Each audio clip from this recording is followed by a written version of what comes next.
After I got home, Edythe called. After talking, we decided she would swing by in her brother's Jeep, and we would drive part way to where she wanted to take me. Because the sun was still out, she would have to stay inside the vehicle in town. She explained that only direct sunlight made her stand out, so she didn't stand out behind the windows when driving, even with minimal tint. Not long after hanging up with her, I was holding my backpack and standing on the front porch waiting for the modified red Jeep Wrangler she described to me. My excitement for the evening's revelations made it hard to stand still, so I was pacing a bit as I heard a loud engine approaching. Chapter 64, The Least Human. Edythe parked up under a canopy of trees. My bones were still rattling from the four-wheel driving course she had just driven.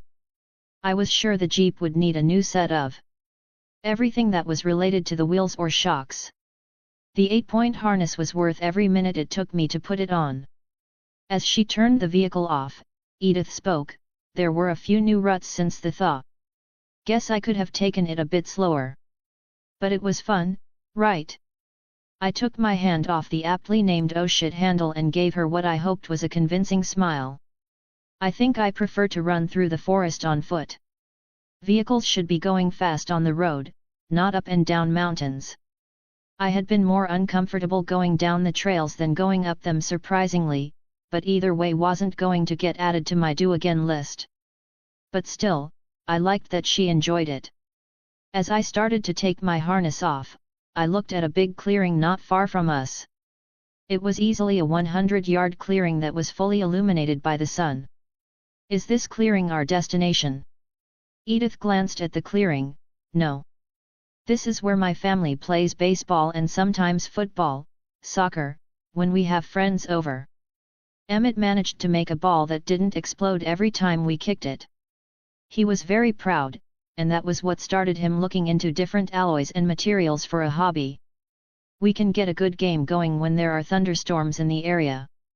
You wouldn't believe the noise we can make during a game. It struck me as funny, the idea of vampires getting together to play sports. That is something I would have to see. I wonder if I would be able to compete. Edythe chuckled. Baseball maybe, but the football would probably break your foot if you tried to kick it. She opened the driver door, so I followed and got out of the passenger door and walked around to where she was standing. I looked at my phone and saw we had about 2 hours of light left. So, where to then? Trail guide. There is a spot about 3 miles east of here that I would like to get to. If we had a full day, I would have taken you to some natural hot springs I found in a valley, but that will have to wait for another day. My mind ran a little wild at the idea of the hot springs. Edythe in a bathing suit. Edythe not in a bathing suit. The possibilities. I reined in my imagination and was once again glad she couldn't read my mind all the time. While I was dazed thinking about the springs, Edythe grabbed a picnic basket from the back of the Jeep and rejoined me. If we take too long, you may have to shift to get there before the sun gets too low. You lead and I will follow, dear. Gods, I was sounding henpecked already. Edythe started walking away from the Jeep, and I followed. We moved at a good pace for about 45 minutes, and I had already decided that on the way back, it was going to be on all fours for me. My slow tiger walk was twice as fast as this. We could make the trip in minutes at a full run, if not faster. The only thing making this bearable was watching the figure walking in front of me. She wore hiking boots, skin-tight blue jeans, and a cream-colored button-up shirt that was tucked in. Her hair was in a ponytail, minus the few strands that escaped to flow in the air. A true vision of beauty in my eyes.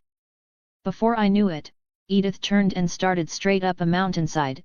It's just up here. As I followed her, the climb got a bit rougher, requiring my hands as much as my feet in places. But when we got to the top, it reminded me of standing on a tower. The top was clear of any trees, and you had a view of the surrounding mountains.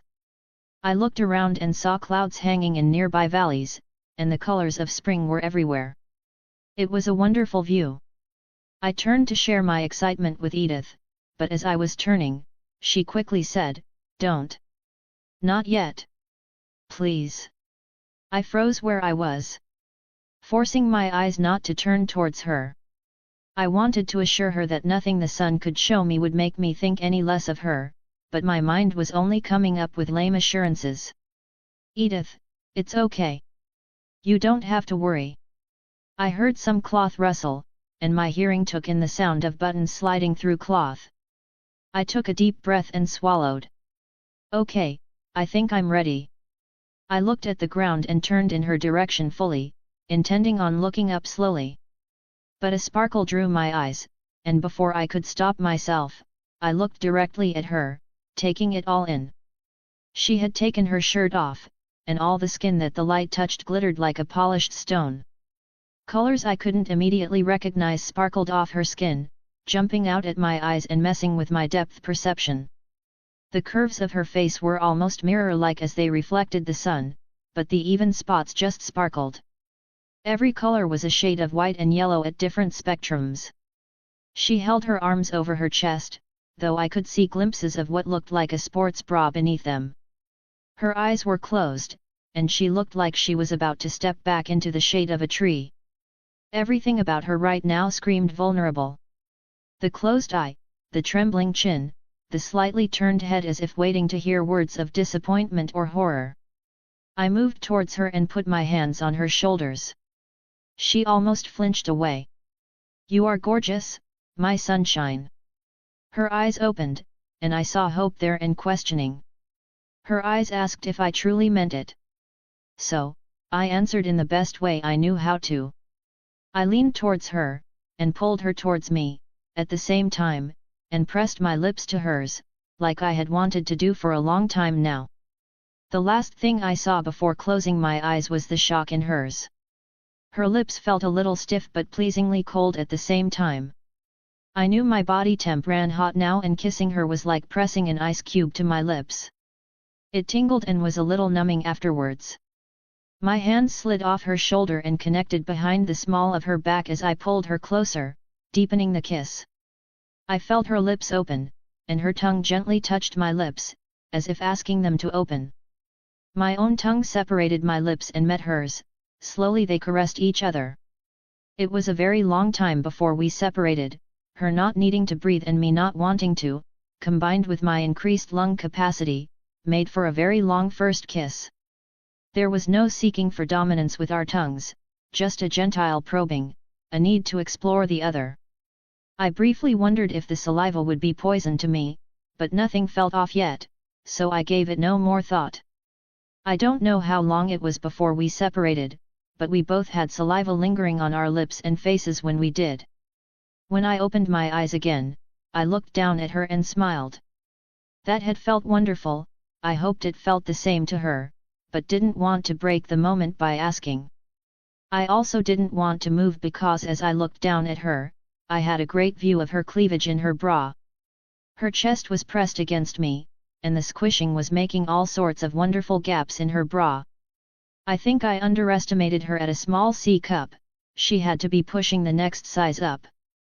My wandering eyes had started to make my body react, and not wanting her to notice, I shifted and tried to adjust my midsection so my growing problem wouldn't be pressed against her. Either she noticed or she just took that moment to pull away and reach for her shirt. Again, I wasn't going to ask her. Giving her a moment to put her shirt on without me watching, I again turned my attention to the view of the mountains. Moments later, Edythe came to my side and wrapped my arm over her shoulder as she wrapped hers around my waist. She leaned her head into the side of my chest and began speaking. Under the sun is where I feel the least human. Every other action, including hunting and drinking blood, can be done by humans. But only vampires sparkle that way. I still found you beautiful, no matter what, you are Edythe to me. My sunshine. Under the clouds or the sun, I will never not see you as the beautiful woman I am head over heels for. I pulled her closer to my side. Chapter 65, Tag, You're It.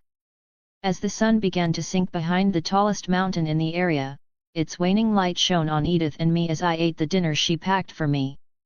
We sat on a blanket and held each other as if afraid the other would escape without the contact. Edythe broke the silence, we should head back soon, you will have trouble moving through the forest if it gets dark. I smiled, the way I plan to head back, the lack of light won't bother me in the least. So, there is no rush.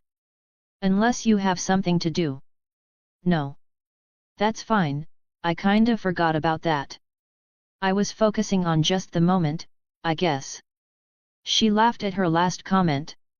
A short time later, the sunset faded behind the mountains fully, and I reluctantly let Edythe slip from my side as I needed to move to the treat area so I could remove my clothes. The only issue was that it didn't really offer much privacy. My face flushed as I turned to look at Edythe, and she gave an exaggerated sigh and turned her back. As I stripped down, I was pretty sure I saw her turn her head a few times, but she was too fast for me to be sure. Internally, I shrugged my shoulders, not like I was losing anything from her looking. After stuffing my clothes in my backpack, I made the shift and picked up the backpack in my mouth. Edythe walked over and offered, I can carry that, it won't bother me in the least. I let it go, and she slipped it on. Then, with a mischievous look in her eyes, she reached out and tapped me on the head, Tag, you're it. Then she made a run for it. I was startled for a moment by the gesture, and then I gave chase. I heard her moving before I saw her, she was an arrow in the air. The sound she made while running was loud to my ears.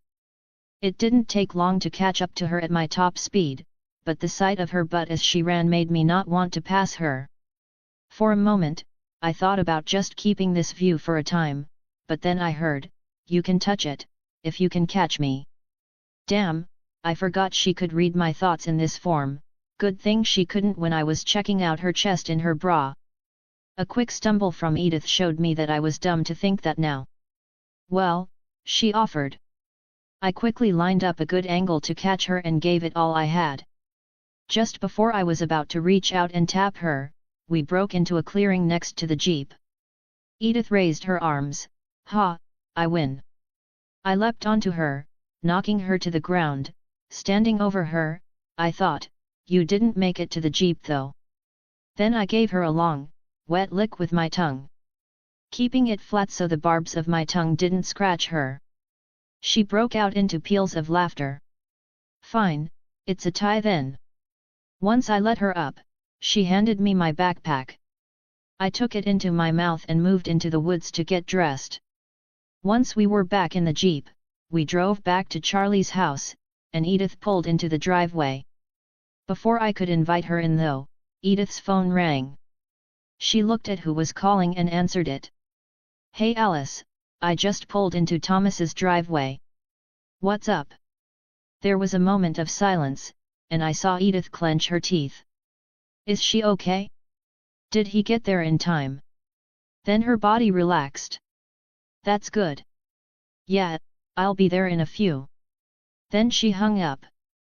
I need to head home for a bit, but I would like to come back tonight. If that's okay with you. I looked into her eyes, of course you can come back. Want to share what happened? You look serious. She took a deep breath, everything is fine, no one was hurt. Yet. I will tell you everything when I come back. I don't want to give half-assed information. I promise to explain later. I nodded, a little suspicious. I will be waiting for you. I will be back as quick as I can, Tiger. She leaned over and gave me a soft kiss goodbye, and as she pulled back, her whole body shivered. The heat of your lips drives me crazy. Better get inside so I don't have to worry about anyone else finding trouble tonight. A bit mystified by her words, I climb out of the jeep and head for the house. She didn't move the jeep until I opened the door to the house, even though I didn't close it until she was out of sight. I left it unlocked for Bella, unsure of what time the girls' night would end. POV Edythe. I made the drive home as quickly as I could. Outraged by what Alice told me she saw nearly happen to Bella. How could that idiot be so close but still allow her to be in danger? I planned to have a few choice words with Brother Dearest about this. A small part of me wondered if Rosalie would lay off Bella now that they came so close to having the same fate. But I doubted it, My sister is all kinds of stubborn and, dare I say it, jealous at times. It would be hard to imagine for all the girls in school to realize that their jealousy towards Rosalie was returned tenfold by Rosalie herself. Their ability to have a family that so many took for granted was the one thing Rosalie would give up everything, including Emmett, for. My thoughts were interrupted by Alice as I parked Emmett's Jeep in the garage. My mind entered hers as I saw what triggered the night's events for Bella and her narrow escape with Edward. She knew Alice had tried to call Edward, but he didn't answer, and now it was a waiting game for him to return on his own. Alice looked her sister over closely. It looks like you had an interesting date with Thomas today. Wasn't that shirt tucked in when you left? I hate that he blocks my visions, it cuts into my teasing time. Tell me all about it while we wait. Knowing that she wouldn't give in until I told her something, and my own desire to share the wonderful events of the evening, I spilled it all to her. The acceptance, the fiery kiss that felt like it would melt my lips, catching him looking at my breasts and his hardening reaction to that. I held nothing back, even describing how comforting it was to be held in his arms. The contrast of our body temperatures was amazing. His always being a hot 107 degrees now, and my skin taking on the ambient temperature, proved a volatile combination. Their chatter and the subject they were discussing drew Esme from the house to join in on the girl talk. Edythe felt just a little closer to them both now that she was beginning to understand their connection to their own mates. It is one thing to intellectually know something but another thing entirely to feel it in the same way as others, at least to a degree. After about an hour, Alice asked Esme, "Would you ask Carlisle to come out here? Edward will be here in a few moments, and he is having a bit of a crisis right now." "Of course, Alice. We will be right down." Before the door even closed, Edward pulled up and got out of his car. Alice watched him approach. "Carlisle is coming down." He tousled her hair with his hand as he said, "Thank you." "Thanks for returning my call," she said with a bit of sarcasm. He pulled out his phone and flipped it open. "Sorry. I didn't even check to see who it was. I was busy." "Yeah, I know. I'm sorry too. By the time I saw what was happening, you were already on your way." It was close." He whispered as if afraid to say it too loud. "Sorry," she said, sounding ashamed of herself. Edward took her hand, and I put mine on her shoulder. "Don't be. We know you can't catch everything. No one expects you to be omniscient, Alice," I said. Alice and Edward had a quick mental conversation between each other before I could reach out and listen in. They had become experts at this, probably why they were so close. The only thing I caught was, "You will be with her soon enough. Just go with Carlisle and get the small stuff out of the way." As if he too heard his name, Carlisle walked out the door at that moment. He brought with him a sense of peace and wisdom that seemed to follow him. Edward spoke out loud, "I need help." "Anything, Edward," he quickly promised. "Did Alice tell you what happened to Bella tonight?" "Almost happened," Carlisle amended. "Yes, almost. I have a dilemma, Carlisle. You see, I want, very much, to kill them." His voice went passionate as he spoke faster. "So much, but I know that would be wrong, because it would be vengeance, not justice. All anger, no impartiality. Still, it can't be right to leave a serial rapist and murderer as well as his gang wandering Port Angeles. I may not know the humans there, but I can't let someone else take Bella's place as their victim. Those other women in town, it's not right." Carlisle unexpectedly smiled and embraced Edward. "She is very good for you, isn't she? So much compassion, so much control. I'm impressed." "I'm not looking for compliments, Carlisle," Edward responded to his father's praise. "Of course not, but I can't help the way I feel now, can I?" Over the next few minutes, the pair came up with a plan to deliver the guilty to the police in another state after rendering them unconscious. That way it wouldn't make the local news and cause rumors in the area. Knowing that they had it covered, I went upstairs and changed into clean clothes after a quick shower and made my way to Thomas's window. Chapter 66, Hot Chocolate. Thomas POV.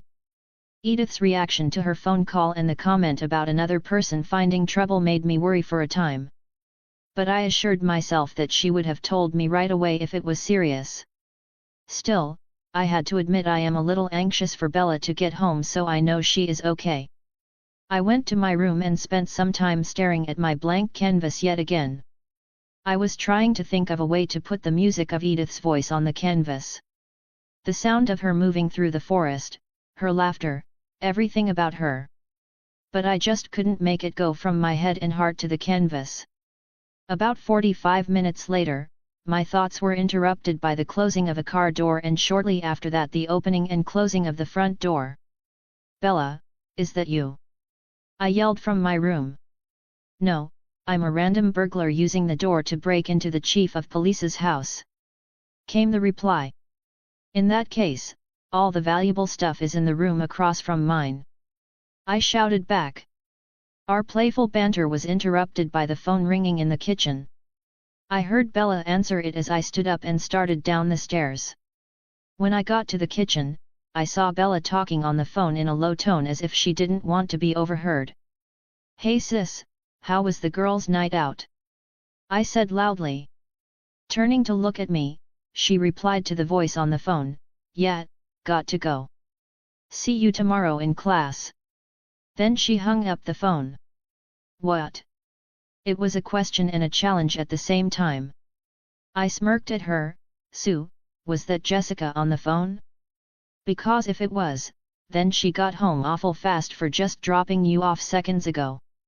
Also, didn't you have a jacket today?" She gave me what I'm sure she thought was a fierce glare. "Shut up." I just laughed at her. "So, how was your evening of dress shopping?"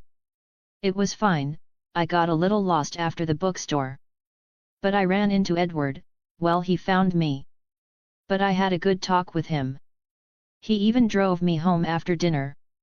My jacket is in Jessica's car, and she will bring it to school in the morning. Let me get settled and then can we, maybe talk?"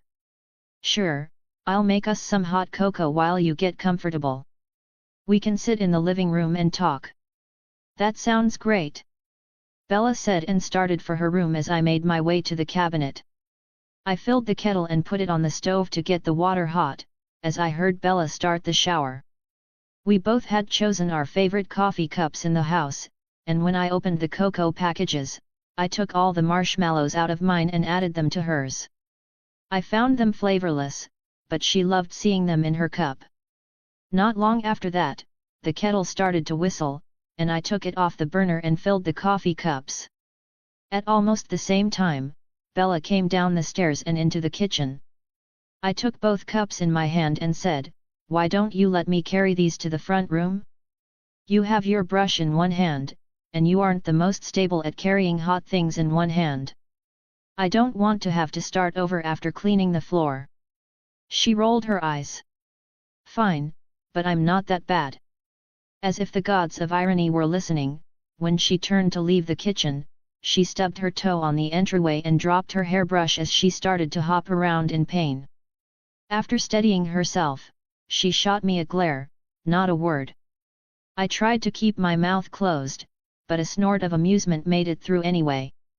She reached down and grabbed her brush and limped her way to the couch. I waited until she was sitting and gave her the hot chocolate and took Charlie's chair. Once seated, I took a sip and sighed with enjoyment. Bella tried hers, but it was still too hot for her, so she started to blow on it. "So, what's up, sis?" Bella took a moment and then asked, "Do you believe in the supernatural?" I knew where this was going and could give her the answers she was looking for, or I could help her work it out on her own. Being a firm believer in the knowledge you work out yourself is better than answers given to you, I replied with, "You mean ghosts and Bigfoot type stuff or aliens?" She hesitated, "Just, not human. Others, I guess." "Do you believe in them?" "Without a doubt, I do. There is so much of this world that we know nothing about. Most of humanity is so busy looking to the stars when we know almost nothing about the deep ocean or even the deep forests of our own lands. There has to be stuff we don't know about. What brought this up? Would it matter to you, if someone was not normal, but other? I don't think it would, to be honest. I like to think that I treat people the same way they treat me. I hope I would be understanding of someone different. I guess, it's like people with different skin color in a way. I don't think I treat anyone differently because of their race, but I treat them the way they act towards me. If they are respectful, I am the same, but if not, then I will try and avoid them and stay away from them. She thought for a moment and took a sip from her cup. What if someone was a VA, werewolf? Would you be okay with that? Well, let's go hypothetical here.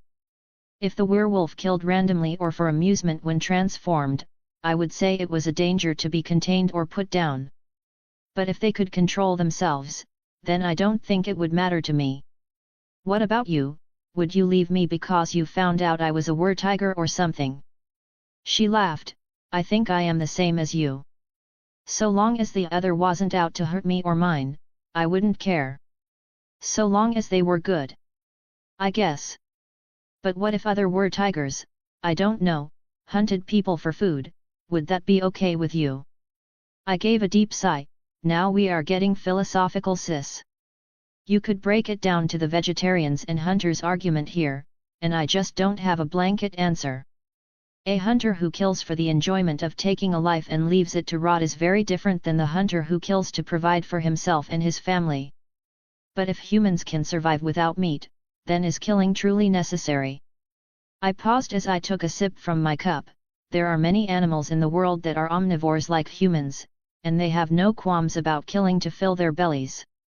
Cats are a prime example of a pure carnivore that humans raise with no issues. While dogs are omnivores like humans, you don't see them packing up to take down a field of corn to eat. But now I feel like I am starting to preach, so let's move on from that side of the subject and let people's own morals take them in the direction they want to go. Bella laughed at me.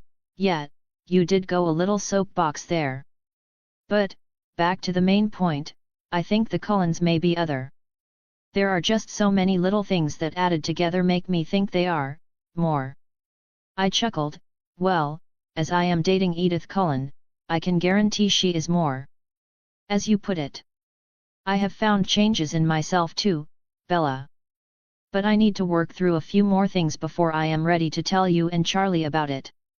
Just know that I will always love you no matter what, sis. She looked like she wanted to ask more on that subject, but thought better of it and let it slide for now. Though knowing her, she was filing it under her to be addressed again at a later date folder in her memory. So, I take it you know Edward is other. Was it from running into him today?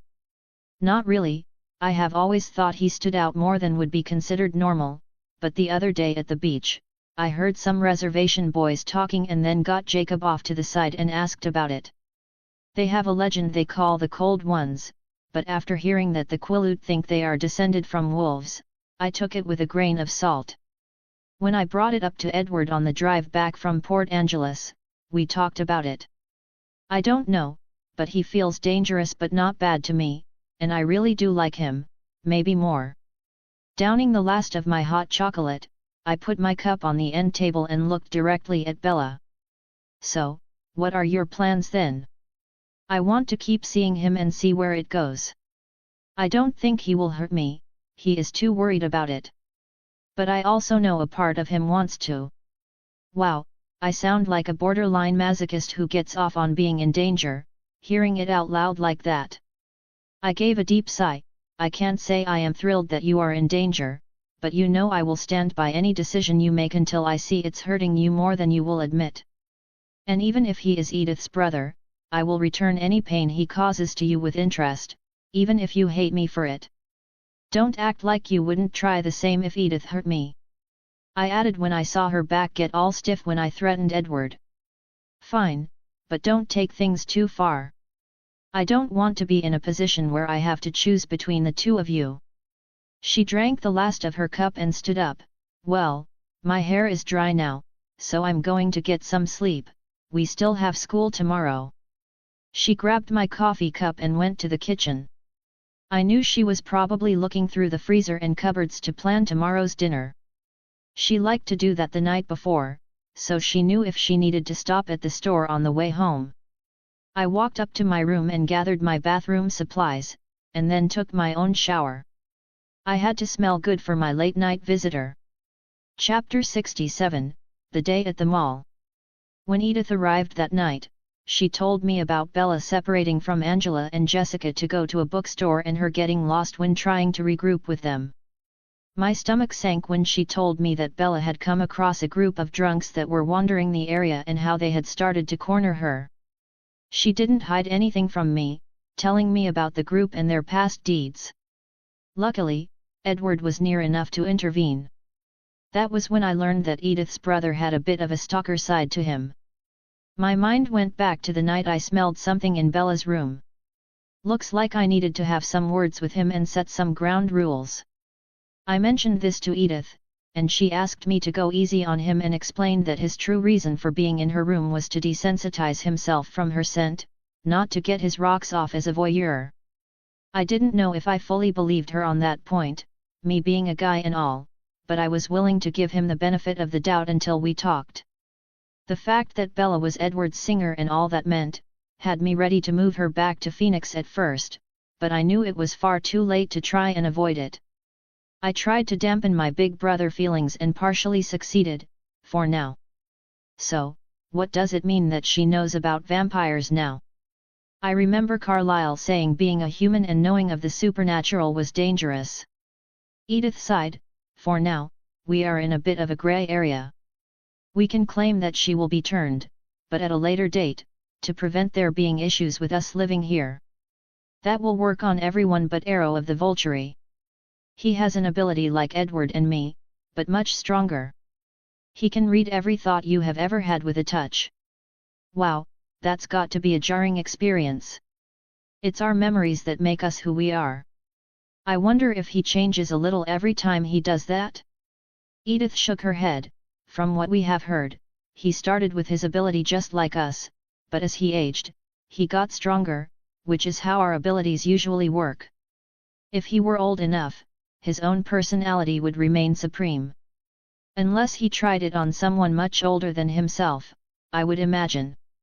But as I was saying, if he touched Edward and saw how against he would be in turning Bella, then it would take a lot of convincing to make him believe she would, in the end, become a vampire. We talked a little bit more about inconsequential things, but eventually I fell asleep in her arms. The dream started in a spot I hadn't seen in a long time. I was excitedly getting dressed because today, we were going to the mall. When I went downstairs to eat breakfast, my least favorite person was sitting at the table. Johnny, Mom's boyfriend. He always looked at me with an expression of ridicule when we were alone. The many times I had heard him tell my mom all about the things they could do and the places they could go if it weren't for me. When she found out that I had heard them one time, she went ballistic on Johnny. It took him weeks to worm his way back into the house with all kinds of promises to change and be better. But his idea of being better to me was to tell me how I could be better, eat less, exercise more, and find friends that I could stay with. I secretly, in my heart, hated her a little bit for letting him come back. The drive to the mall was filled with my mother questioning me on why I wanted to go today so badly, but I refused to tell her. It was my secret, and I really didn't want to say. But when we got to the mall and parked, I had a feeling of dread and tried to run away from the entrance. No matter what I did though, the automatic doors kept getting closer, and they would slide open and closed like the mouth of some hungry beast waiting for us to enter and be eaten. In my dream, I begged my mom to let us leave, but it was like she was hearing the opposite of what I was saying, smiling and holding my hand as we entered the mouth-like doors. I was pulled from my dream by someone gently shaking me and whispering words I didn't understand, but the tone was loving and worried. I opened my eyes and saw Edythe was there, holding my head to her chest and rocking back and forth, trying to soothe me. I clung to her with all my strength, and to my childish shame, I started crying in short broken sobs, unable to stop. I was just making it worse. What kind of girl wants a nightmare-riddled crybaby for her boyfriend? Even with all the muscle I had now, I was still the little fat crybaby inside, begging for his mommy to get up off the ground and comfort him. To make matters worse, apparently, I had made enough noise that Bella heard and opened the door. I couldn't see her, but I bet she was surprised to see Edythe there holding me as I cried like a child. Edythe spoke over my sobs, "I got him tonight, Bella. But you are welcome to stay until it passes." I felt her come closer. "No, if you are here, he will be okay." She then kissed my head and whispered, "I love you, Thomas." Then returned to her room. It felt like hours before I was able to pull myself together and stop crying. But now I was emotionally drained and scared that I had just ruined my relationship with Edythe. I was trying to think of a way to tell her I would understand if she wanted to leave me. Edythe was still holding me when she spoke. "You know, even with your mind shielded in your natural form, I can still hear your thoughts if they are loud enough. This doesn't make me think any less of you. It does hurt me to see you hurt so badly, but I know it isn't because you are weak, it's because what you went through was so horrible. Losing my parents to a sickness took me 30 years to get over, and to this day, I still hate hospitals. Maybe that's why I never took an interest in medicine like Edward." Hearing this, combined with my emotional exhaustion, I started talking. It was my idea to go to the mall that day. My mom was very hardworking, and she always felt guilty that she didn't spend enough time with me. So, she made a personal ritual for herself. My birthday would be the only time she would completely block the rest of the world out. No matter what, she would take a week off work for my birthday. She always told me that for that whole week, she worked for me and no one else. No emails, no phone calls, not even any side projects, just her family. She made an exception when she fell in love with a man named Johnny. She wanted him to join us and be together as a family. He was nice enough at first, but as time went by, it seemed like I became a bother to him. Competition for my mother's attention. He would ridicule me about my weight, about my clothes, that I liked playing video games, anything he could. When Mom found out, she blew up about it and made him leave, even though I could see that it made her unhappy to not have him around anymore. I swallowed and continued. He found me one day walking home from school, and told me that I was the reason she was unhappy now, that if I asked her to let him come back it would be all better again, so I told her that it would be okay even though I still hated him. My plan that year was to make her so happy that she wouldn't be sad if Johnny left again. I saved up $500, including my birthday money, and begged her to take me to the mall. I planned to ditch them and go to a jewelry store to buy a heart-shaped locket with our birthstones combined as the front and a picture of me and her etched inside. I had called for it to be made, but I needed to go there in person to give them the picture and pay for it. I left them in a clothes store looking at ties for Johnny and made it to the jewelry store and almost got back before they noticed. I met them outside the clothes store when they came out looking for me. I told them I got bored and just came out here to people watch. The store was on the second level of the mall, and the jewelry store I went to was on the third. We decided to leave not long after that, and just got off the escalator to the first floor when we heard the popping sound. Right after that, people started to scream and run. Johnny was ex-military and said it sounded like gunfire. We were huddled around one of the small shops in the middle of the aisle when we made a run for it. Johnny was pulling me, and I couldn't keep up because I really was very overweight for my age. When he saw people start to pass us, he kicked my leg out from under me, causing me to make everyone near me fall to the ground or slow down. I was hurt pretty badly by the crowd. I had a broken leg, a broken arm, and 3 broken ribs. One had almost punctured my lung. I don't know how, but my mom managed to find me shortly after that, and was trying to help me hide when she was shot 3 times by one of the shooters.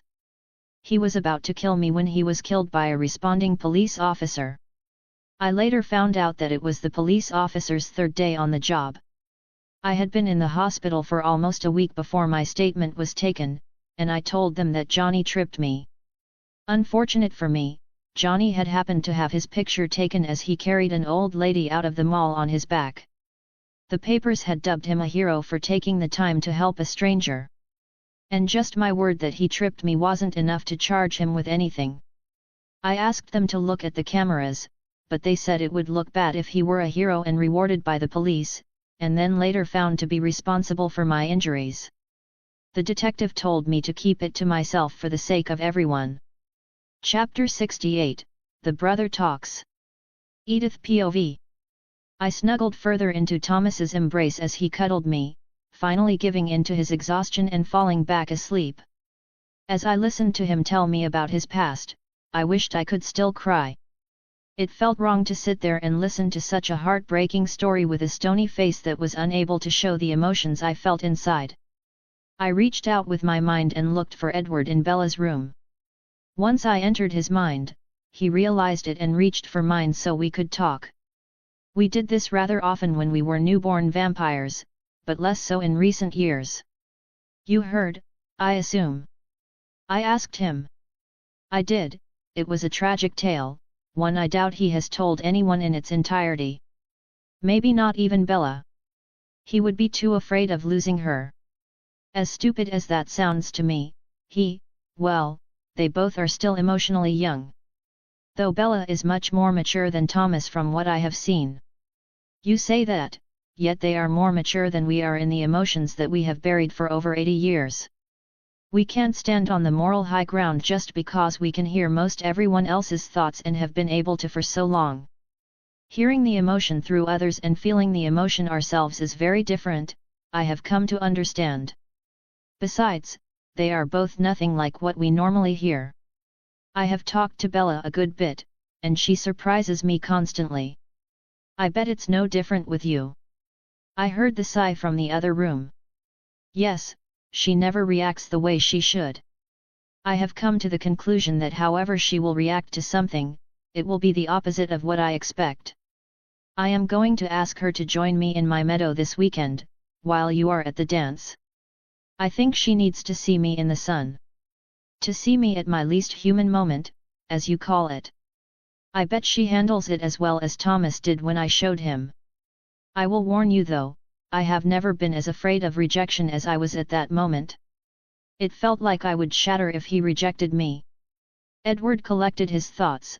I am glad you found a good man, sis, though it's not fair he is the one I want's brother. I can't threaten him if he hurts you. Do all the protective brother things I should be doing. I chuckled wickedly, just be thankful that goes both ways. When he put together that you have been in her room most every night, he went a little red in the eyes for a moment. I was prepared to watch him bust in there looking for you. If he knew the true danger I am to her, he would be after my life. I would be, if the situation were reversed. Have some faith in yourself, brother. Bella does, and so do I. But still, plan on him having a talk with you tomorrow. His experiences make him more focused on his emotions when it comes to family. He will not hold back on you just because you are my brother. Well, I bet he will, but not much. What a fine mess we both have become, you and I. I felt him starting to leave my mind, so I shared a quick love you with him and then I withdrew from his mind. My mind wandered as I reveled in the feeling of warmth Thomas was giving me while in his embrace. A girl could get used to this. One thing I did decide on that night, though.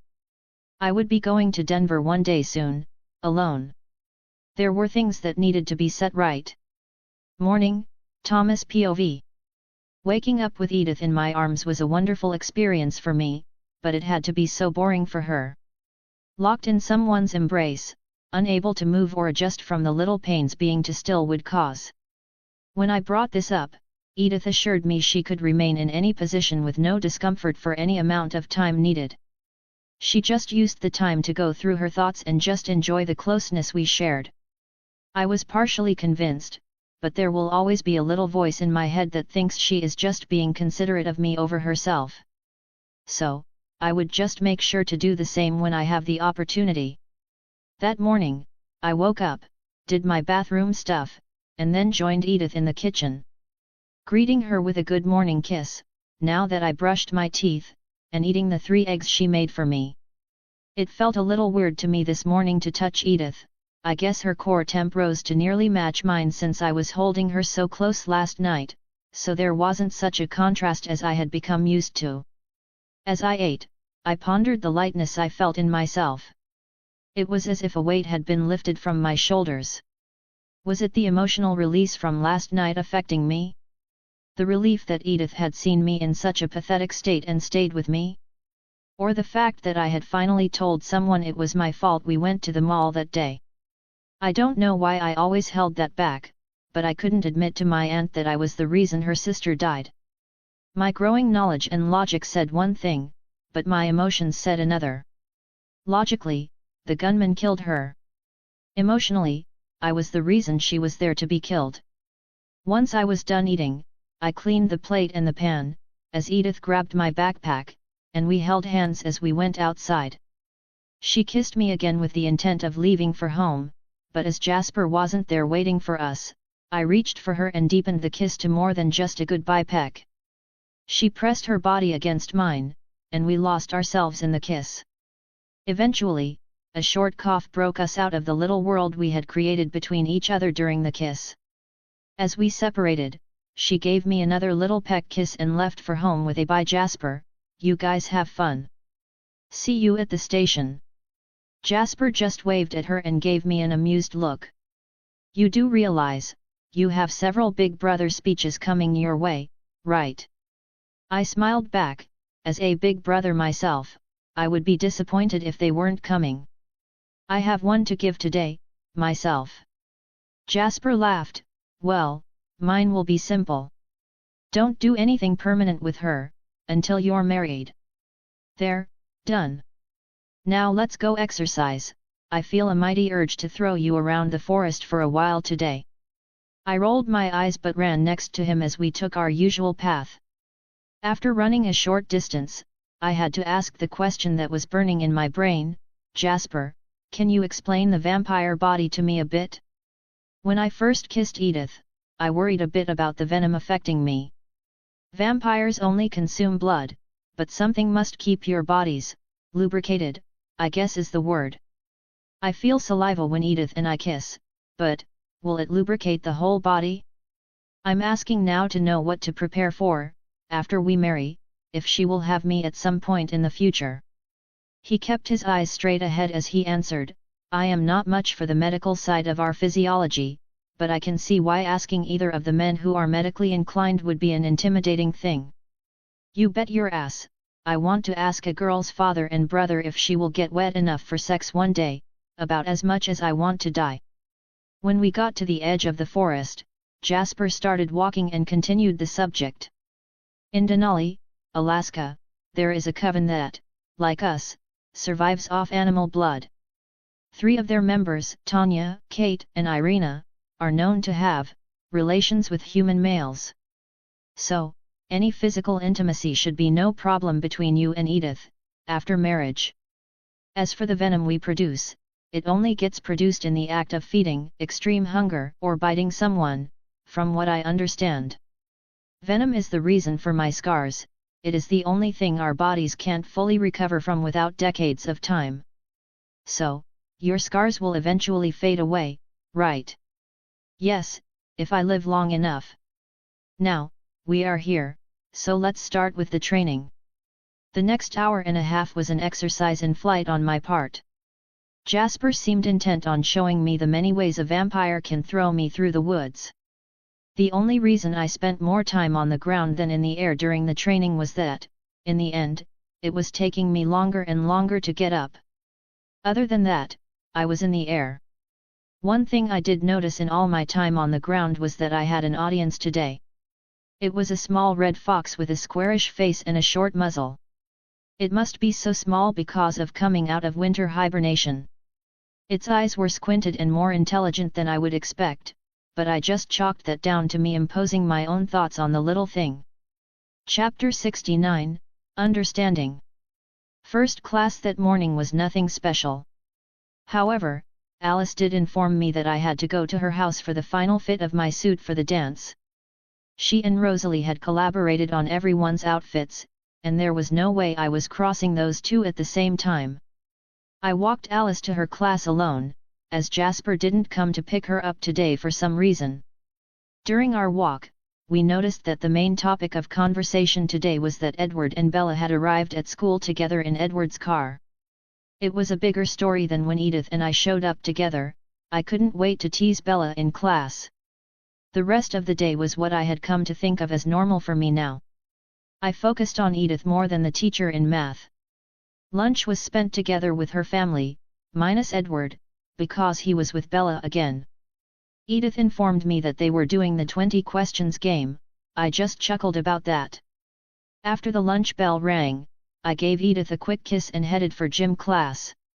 Then came my last class of the day and my first opportunity to speak with Edward.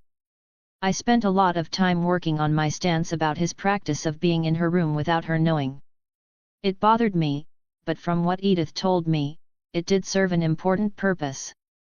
Had I found out about this when Edward was ignoring Bella during the day, I would have told him to keep his presence as absent at night as he did during the day, without her permission. She shouldn't have to suffer his absence in perceived solitude while he watched her at her most vulnerable. But it seemed they were moving forward with their relationship, so I needed to be calmer about it. Deep breath, large exhale. Calm. Bella likes him, and he is Edythe's brother. Emmett and Edward walked in together moments later, and the whispers started. My increased hearing caught Bella's name in several conversations, so I was sure Edward heard even better. He can't shut off the mind reading.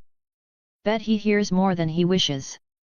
After class started and enough time passed that everyone was focusing on the teacher, I spoke at a volume I was sure Edward could hear, but no one else nearby could, except maybe Emmett. I need to understand your reason for being in her room without her knowing at night. I was able to smell your scent on the rocking chair in her room, facing her bed. I saw his lips move just a bit a few times until I was able to pick up what he was saying, not if you can hear me at this level. I waited for him to get a bit clearer and then nodded. After that, I could see his face take on a thoughtful look, and then he would begin to open his mouth, only to close it as if he was hesitant to speak. Finally, he spoke. I want to assure you that I have never used any of my abilities to purposefully catch a young woman in a compromising position. Especially never Bella. I nodded for him to continue, giving him the benefit of the doubt. Let's face it, if he wanted to see Bella naked, he only had to watch through any girl's eyes during gym class in the change room. I told myself. He continued after my nod. I heard Edythe tell you about Bella being my singer, but I truly doubt you can understand just what that means. Maybe on some level you can understand intellectually, but no one understands who hasn't found their own singer. As if he realized he was making a case for me to object to their being together, Edward stopped talking for a moment and changed the topic a bit. My purpose of being in her room is to drown myself in her scent, so I can gain a level of immunity. I do agree that it is an infringement of her privacy, but I also assure you that I would never take liberties with her. I turned to look at him with a bit of disbelief in my eyes. We are guys, Edward. I don't care how old you are. Sex is never far from our minds. Should I have really said that to my girlfriend's brother? The snicker from Emmett told me he was listening in on the conversation as well. Edward thought a moment. I am not saying Bella is not desirable, but the draw to her blood is much stronger than my biological urge to mate. With the temptation of her blood being absent, I will admit that my thoughts can be occasionally erotic. But as it stands right now, when I am in her presence, keeping my urge for her blood at bay drives any thought such as that out of my mind. He then turned to look at me. I would expect you to keep such actions at bay as well. My sister is a good girl and was raised to marry before acting on such inclinations. To our upbringing, your actions with my sister already border on the disrespectful, or more aptly described, scandalous. She tends more towards the openness of this generation, but deep down, she will still expect you to take responsibility for any actions you take. I got a bit defensive there. After all, he made it sound like I could possibly force myself on Edythe. But I did have to remind myself that their mindset was rooted in the early 1900s. Still, I had to point out, Edythe has the strength to make her thoughts on the subject known. However, the situation with Bella is more reliant on your control, not hers at the moment. I took a moment to wonder if our extravagant wording was a result of conversing in Spanish or the subject we were discussing. Because I really didn't talk so sanctimonious normally.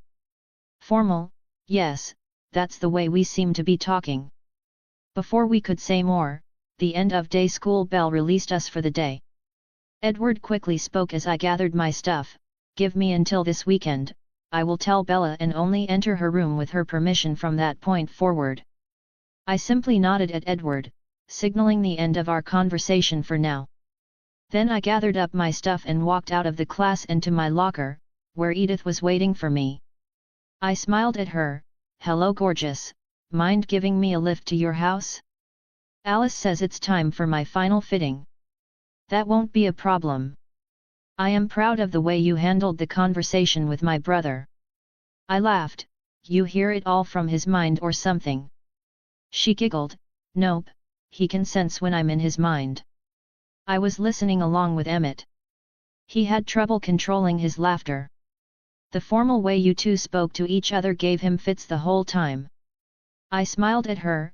Yeah, it pushed my Spanish vocabulary a good bit. So many words that have different inflections to them. We started to walk towards the parking lot, so I took her hand. I will give it to him, though. The poor guy has it rough, from what you have told me. Finding his singer, falling for her, and unburying emotions he hasn't felt in decades, if ever. Then comes along a guy trying to steal his sister from him at the same time. Then said guy grills him over his actions with his sister, who is the singer. Like I said, rough. Edythe squeezed my hand, like you have it any easier. But thank you for looking at things from his point of view. In the parking lot, I saw a group of boys grouped around a red BMW M3, drooling between excitedly talking about the vehicle and taking pictures. Parked next to it was Jasper's bike, with Alice climbing up behind Jasper at this moment. Once she was settled, Jasper didn't bother walking the bike back because of the crowd. Instead, he pulled forward onto the sidewalk and maneuvered around until he had a straight shot at the road and gassed it. I chuckled as we made our way to Edythe's Roadrunner. Your family could have its own car show here in town. Why such extravagant vehicles when you are working so hard at blending in? It's a vice. We can move so fast on our own that having to sit in a slow-moving vehicle is a form of torture for us. So, we all tend to splurge on our mechanical transportation. All I could do was shake my head because I completely understood. Being able to travel at the speed I could in my tiger form makes every extra moment in a vehicle seem boring in contrast. Even walking in my normal form was irritating at times. Then I thought about Bella's truck and laughed again, yet another reason to feel bad for your brother. Bella loves her slow old truck.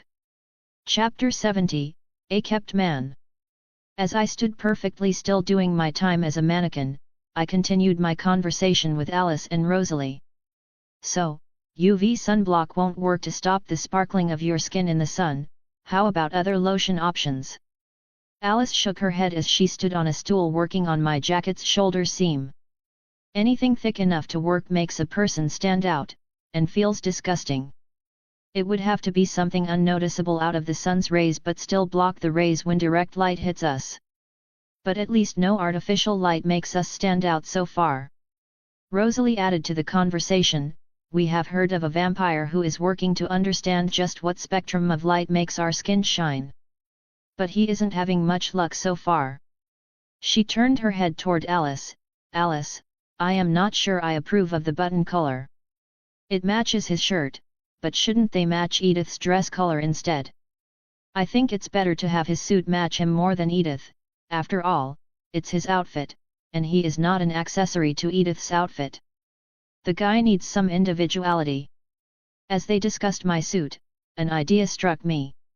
If you can't look like everyone else under the sun, Why not make everyone else look like you? This drew their attention. Rosalie asked, what do you mean? Well, it's just a thought, but could you make a skin cream that reflected the light the same as your skin and brand it with some actress or singer? They love to stand out, and people would quickly follow the trend. That should cover you for a few years, and we all know the trends tend to resurface every 30 to 40 years or so. If the skin cream was also beneficial to skin health, then it would stick around even longer than that. Both vampires were now looking at me with a surprised look. Alice was the first to speak. That is actually a really good idea. The surprise in your tone of voice is a bit insulting, Sprite. I frowned at her. She just stuck her tongue out at me and then gave me a smile. Rosalie still looked thoughtful. The idea has some merit. I would have to think of someone to research it. There are several talents connected to our agency who could push the product. The rest of the fitting, I could tell that Rosalie was slightly distracted by the idea I had blurted out. I hadn't spent much time with Rosalie, but I could already tell that she struggled with the segregation from people the most. Edythe explained it as Rosalie's need to be the center of attention all the time. Hiding didn't go well with that mindset. About 15 minutes later, I heard the words I had been hoping to hear for a while now. Okay, Thomas, we are done. I will have this ready for you by Saturday afternoon. Do you want me to have it delivered to your room or will you change here? I looked at Alice with a bit of shame. Just leave it here. Since I don't have a car to pick Edythe up in, we may as well start out here. Besides, I know Esme will want pictures of me and Edythe in our outfits. I wouldn't think of denying her that by having Edythe pick me up and going to the dance from my house. Charlie won't care, and Bella has plans. Oh, I will need a few pictures to send to Aunt Renee, though. Alice laughed. You have no idea how happy that will make Esme. Edythe's first dance. I can barely contain myself. Alice's voice reached a rather high note at the end of that sentence. The girls then left the room so I could change in privacy. The pout on Edythe's face when Alice and Rosalie kicked her out of the fitting room was still in the back of my mind. So, I wanted to get back to her quickly. I was a bit surprised at how easily I had become comfortable at the Cullen house, making my way down the stairs and to the living room without hesitation. Maybe it was because of how welcome everyone made me feel. I sat on the couch, next to Edythe, and she slid closer to me to snuggle, finally. I didn't think they were ever going to let you out of that room. I pressed my lips to the crown of her head, so needy. Esme smiled at our interaction. Will you be staying for dinner, Thomas? Afraid not, Ma, Esme. Charlie has been working nights a lot lately, and this will be his first time home for dinner in a while, so Bella wants to cook his mother's beef stroganoff recipe for him. She asked me to be there for a family dinner. I was still finding it hard not to call Esme ma'am, but I was working on it. I also didn't want to go further into what Charlie was dealing with. He was called to the nearby town the other day to help with what he called an animal attack on an oil worker. I didn't want to bring that up during this pleasant atmosphere. That girl is so kind and considerate, I just can't wait to meet her. What are your plans for your birthday? I understand it will be a week from tomorrow. The question caught me off guard. I don't know just yet. Bella was planning something. Probably just a nice dinner and cake. I am not one to celebrate it much recently. I finished lamely. Esme looked at me sadly. I do understand. Well, as much as anyone who hasn't gone through what you did can understand, anyway. But birthdays are about celebrating life, so I do hope you will allow us to give you some small gifts for yours. I started to panic a little at that. I was beginning to understand how extravagant these immortal, insanely rich vampires could be. You don't really need to trouble yourselves on my account. Bella and I have a deal where we give gifts that are handmade or hand-me-downs. Expensive gifts would have been a hardship on our families over the last few years. Besides, it's the thought that counts. Esme nodded her head. I understand that perfectly. A house I create and have built is much more meaningful than just purchasing one and giving it away as a gift. My mind went a little blank there. House? As a gift? Surely not, we haven't even known each other for more than a few months yet. It was just a figure of speech. Yeah, that's all. Rosalie then managed to change the subject by bringing up my idea about a skin cream to make humans shine like vampires under the sunlight, and the previous subject was dropped. Jasper was the first to point out that he doubted the male population would want to sparkle like a disco ball. But it was, at the very least, a plausible explanation if a vampire was seen accidentally. Eventually, it was time for me to head home and spend time with Charlie and Bella. During dinner, Charlie let me know that the reading of my mother's will would take place the Friday after my birthday. But the secretary from the law firm made sure to have it in the afternoon so it wouldn't interfere with the celebration of my turning 18. Charlie laughed about how insistent she was about the timing. That night, Edythe let me know that she would not be at school next Monday or Tuesday due to the sun. But Alice predicted no issues for the rest of the week or weekend. But where Bella and Edward planned to go would have patches of sun peeking through the clouds, if not blue skies. I guess I can ride with Bella those days, but I will miss you. Edythe snuggled in closer to me. I like hearing that. I have a few other things to take care of, but I should be back to be with you Tuesday night if that's okay. Of course, I told her. But my mind was starting to wander, as again, my lack of vehicle had me relying on others. While the idea of being a kept man was somewhat appealing, it was also just a bit humiliating. I think it's time I start looking for a car. I am mechanically inclined enough to get a fixer-upper, so it shouldn't be too hard. Besides, I could rely on my 100-plus-year-old mechanic to help me out. I knew how much she enjoyed working on cars. I wonder if I could find a roughed-up diamond we could polish together. From what I have heard, nothing tests a relationship more than working on a mechanical project together. I do seem to remember a few arguments with Renee and Phil that started because they were working on the same project. I slowly closed my eyes and allowed myself to fall asleep, holding on to Edythe. Chapter 71, Tiger Back Ride. My eyes opened as I woke up in a position I didn't normally sleep in. Lying on my back, Edythe had her head resting on my chest. It was Saturday, the day of the dance. I was a bit nervous but also excited at the same time. Morning, Tiger, you were quite the restless one last night. It seemed you would never get comfortable. Edythe said without looking up at me. She ran her hand over my abs.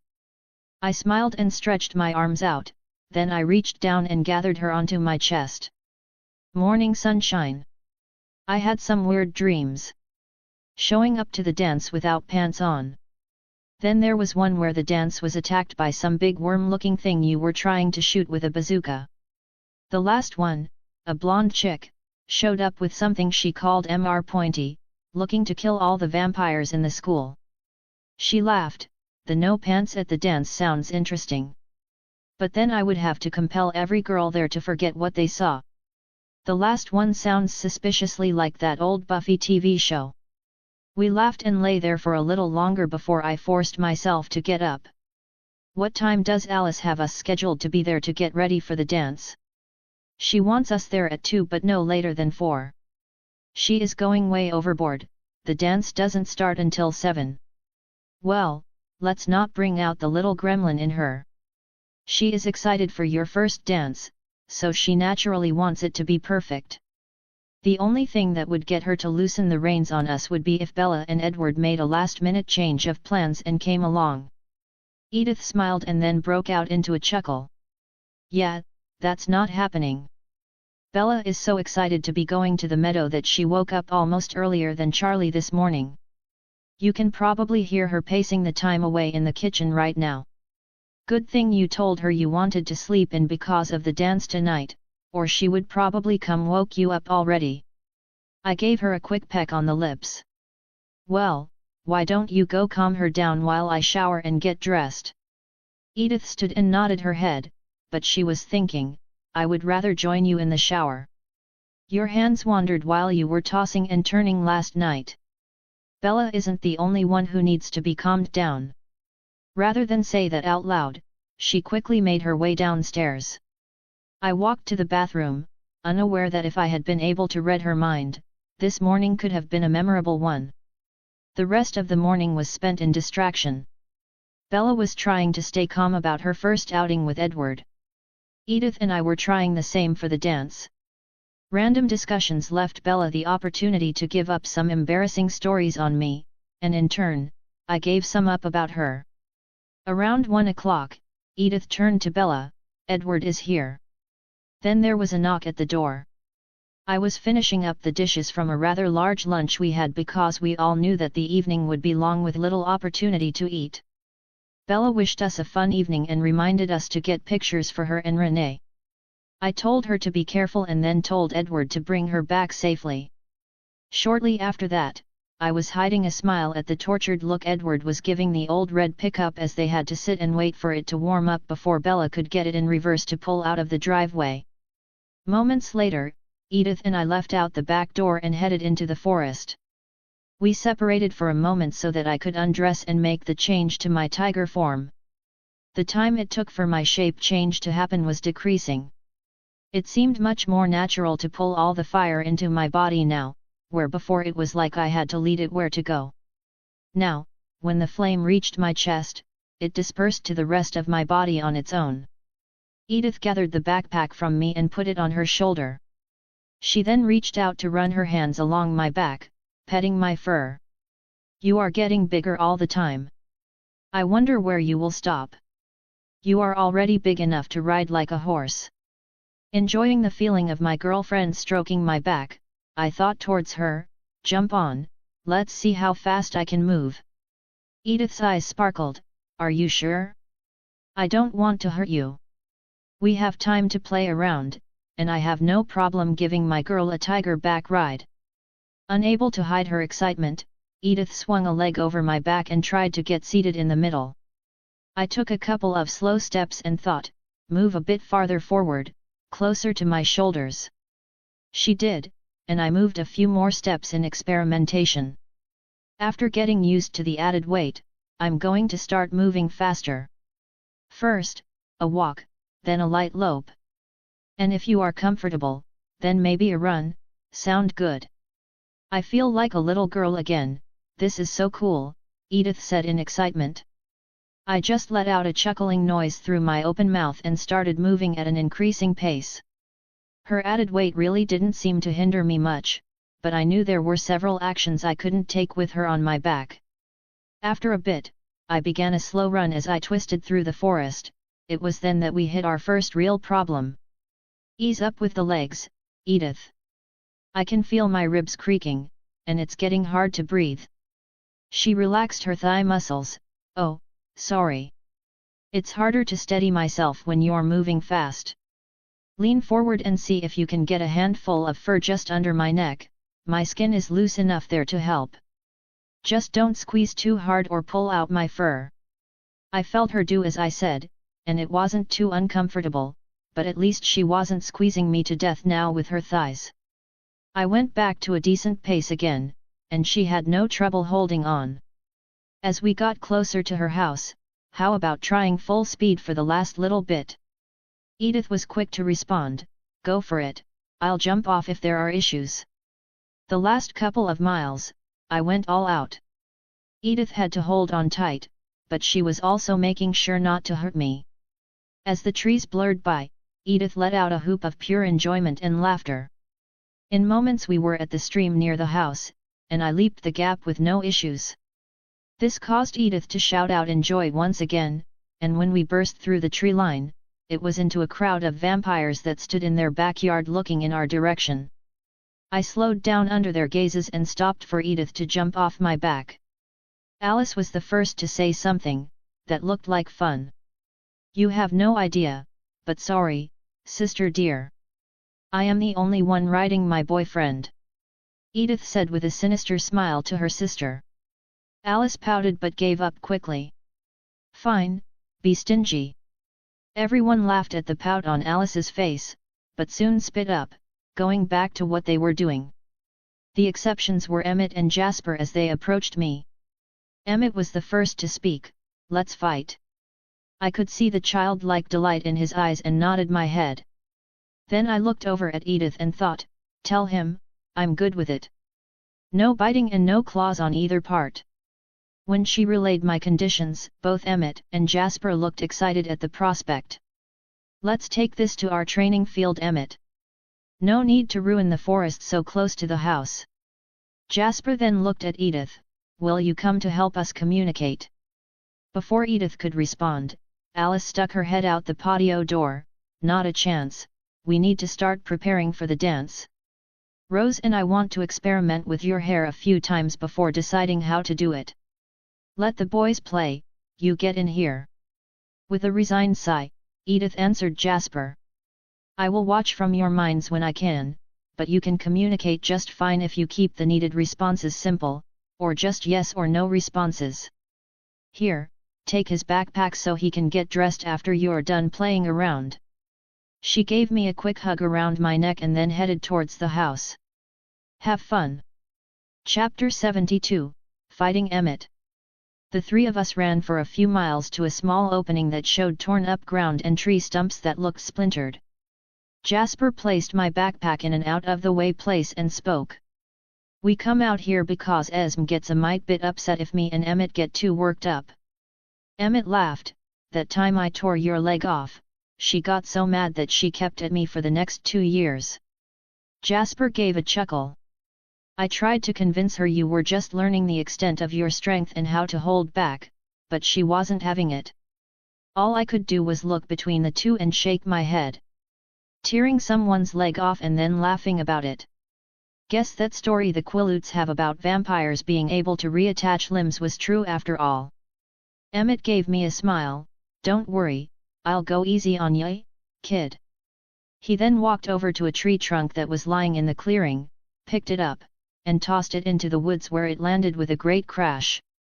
The tree had been about 4 feet thick at the broken base, and well over 50 feet long. My whole body shuddered, he tossed that like it was a stick in the backyard. Jasper broke me out of my introspection, I'll sit it out for the first bit, I want to see what you can do. I nodded and turned all my attention to Emmett who was kicking up dirt with his right foot like a bull getting ready to charge.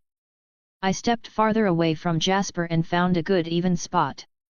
I centered myself and then pawed at the ground, throwing dirt like Emmett to signal my readiness. With no hesitation, Emmett charged at me. I could tell he was moving very fast, but from the little I remembered from my last fight, he could move faster, so I stayed ready for an increase to surprise me at some point. One look at his charge with his outstretched arms showed me he planned to get his arms around me and use his strength to overpower me. I was waiting for his speed to increase and nearly missed that he was very close to me, so I waited until he was almost on me before I jumped sideways and struck out with my paw. My plan was just to push him off balance, but I underestimated my strength and his speed. Emmett took my blow to his side and suddenly shot off into the woods, knocking a couple trees over in the process. It must have been comical to see a tiger suddenly sit down and stare at his paw in surprise, because Jasper started laughing uproariously. Just a moment later, Emmett came trotting back into the clearing, brushing himself off and trying to fix his hair. I'm okay. Boy, that surprised me. Jasper, still laughing, asked, how far before you could stop yourself? A bit over 100 yards into the woods. Would have been more, but I hit a tree that could support me. Emmett laughed. I shook my head. That was supposed to be just a shove, I must not have controlled it enough. Also had to have been his speed added that sent him so far. I stood up and asked if Emmett was ready to continue. It came out as a questioning growl that Emmett couldn't respond to. So, like we had done earlier, I pawed at some dirt to signal my readiness. Emmett just gave a laugh and did the same. Then he charged me. This time, he was coming slower and had his arms closer to his body for defense, I figured. When he got in range, I struck at his chest with better strength control than I used before, and he was stopped in place. All his forward momentum was stopped with my blow, but he didn't get pushed back much. I went up on both hind legs and struck down with one paw, but the other I struck out behind him at waist level and pulled his leg out from under him. Emmett was now pinned to the ground under my left paw. He had protected his chest with his arms, but now they were both being pressed to his chest as he was trapped under my strength. He struggled to free an arm so he could grab my leg and exert his strength to free himself. As he was struggling, I brought my head close to his face and snapped my teeth a couple of times, and then gave a chuckle. I backed off again, letting Emmett get back to his feet. I was very pleased with myself so far. Gods, that was scary. You're a monster, Thomas. He was still laughing like a kid at the circus, having the time of his life. This time, he placed one arm in front of himself and let his other hang free, then he started kicking at the ground some more. Changing it up, I kicked at the dirt and charged him myself. When he saw me coming, he braced himself and watched me closely. When I got close to him, I dug my back claws into the ground and pushed off towards his right side. He was protecting with that arm, and if he wanted to get me with his free hand, he would have to reach across his body first. What I didn't count on was that instead of reaching across his body, he spun his body and landed a swinging back fist on my chest. Because I was still in the air, this caused me to flip a few times before I hit the ground in a tangle of 4 legs. I let out a roar of surprise and checked myself for injury. I started to stand up and checked for any obvious pain, but just felt a dull ache in my chest. I shook myself as I stood. But then, before I knew it, I felt another impact from the side. Emmett had charged me and managed to get me on my back, using both hands to hold me there. Each of my paws gripped in his vice-like grip. Laughing loudly, too obvious that time, Thomas. How's it feel to be pinned? I gave him a flat stare and a light growl, but then I remembered. What happens when you pin your cat to his back with your hand, and he can't reach you with his front paws? I gave him my best tiger smile and then tightened my stomach muscles, bringing my 2 back feet between us, and then kicked up and out with all the strength in my hind legs. Emmett was suddenly shot into the air over 100 feet up before he paused a second, and gravity brought him back to the ground. By the time he landed, I was back on my feet, and I bowled over his bouncing body, pinning him face first to the ground yet again. Just to drive the point home, my breath was tickling the back of his neck. Clap, clap, clap. Jasper drew my attention, and I released Emmett. Emmett grumbled, I could have gotten out of that one. I was about to push myself off the ground and clobber him again. He was standing and brushing dirt off himself as he finished talking. You may well have been able to, but in a real confrontation, he wouldn't have been just breathing on your neck waiting for you to gather your thoughts. He would have popped your head off with those teeth. Emmett shrugged, then he laughed. Flying was fun. I could see forever up there. Ha ha ha. Jasper laughed with him. Yeah, that one surprised me. I forgot how flexible cats are and just how powerful their back legs can be. If he had been using his claws, it could have been much worse. Even if you did use your true strength. What did you use? About 3/4. Yeah, I didn't want to hurt the guy just before the dance. Rose would kill me. You think his claws can do anything to us, Jazz?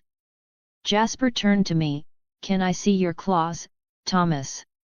I held out my right paw, pads up, and tensed it so the claws were out. It was a sight, even to my eyes.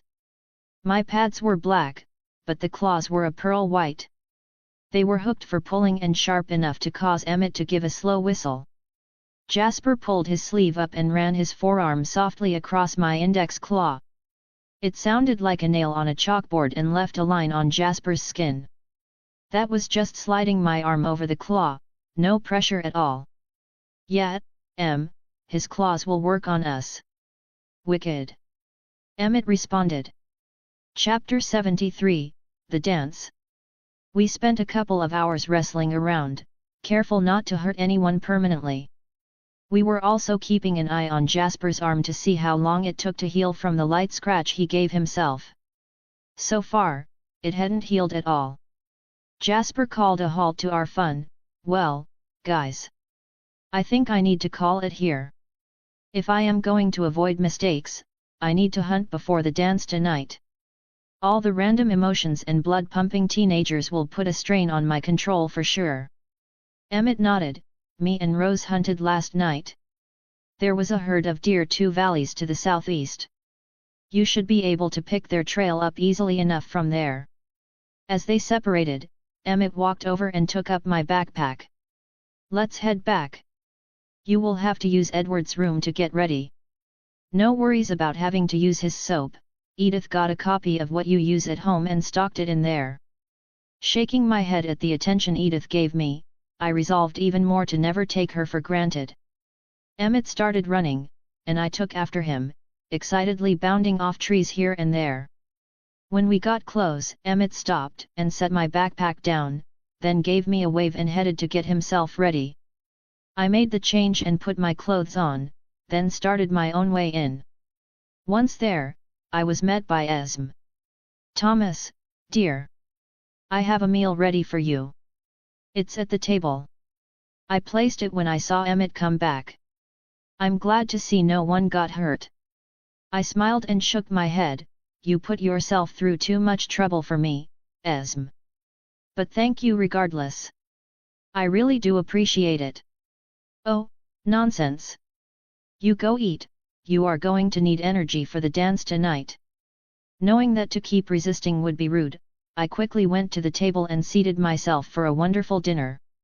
Once I was finished, Esme showed me to Edward's room, and I started to get ready. Emmett wasn't playing around. Edythe had gotten me a full set of toiletries, soap, shampoo, toothbrush, and all. While I had been in the bathroom, someone had brought my suit for the dance into Edward's bedroom. The outfit was a white suit jacket and pants with a black silk shirt that had a very small collar. The pants had been fitted to my waist size, so no belt was required. My shoes were a black snakeskin dress shoe style. It was finished off with a tie that matched my eye color, sky blue. Looking into the full-size mirror, I had to admit that the ladies had done me justice with this outfit. It was form-fitting enough to still show off my build even while covering it. As I was looking at myself in the mirror, I heard a wolf whistle come from the doorway. Looking good. I am glad we adjusted the shoulders, it really brings out the cut of your muscles. Alice gave her opinion. I have never worn anything like it. You and Rosalie are amazing, Alice. Yes, we are. But you have your shirt collar too tight, it's a more relaxed fit tonight. Come here, I'll fix it for you. Tight collars and ties are for prom. I can't decide if your prom tux will be a dark green bordering on black or a glossy black. Rose and I will have to do some computer designing before we decide. I laughed. Let's get through the dance tonight first, little fairy. Edythe may not want to go to prom with me if I mess up the dancing too badly. Ha! She will just make you practice more before it. Just resign yourself to it. It's easier. I just shook my head. Let's get you downstairs. Time for pictures before Edythe finishes up. Then it's time for couple and group photos. Alice said as she turned, not even looking back to see if I was following her. The next 15 minutes were devoted to Esme taking pictures of me from several angles. I was as patient as I could be through the whole thing. Even managed to convince her to let Alice take a picture with me and her. She even asked for Renee and Bella's emails so she could send them some pictures. Just after the guys' group photo, I heard a noise at the top of the stairs and looked up. Time stopped, and all noise faded from my ears. Her dress was a sky blue that exactly matched my tie. The sleeves barely held onto her shoulders, leaving a large portion of her neck and chest bare. The front was a very low V that covered her breast but left no doubt that she was well endowed. A 3-inch belt of the dress color circled her waist, showing off her slender build. The dress fell to just above her knees, and on her feet were a pair of pearl white shoes. Her bronze hair was all pulled to her right shoulder in waves and curls that looked like they would bounce with every step she took. She had that vulnerable look in her eyes again that made me slightly ashamed. I really needed to convince her that she had nothing to fear from my reaction to anything she does.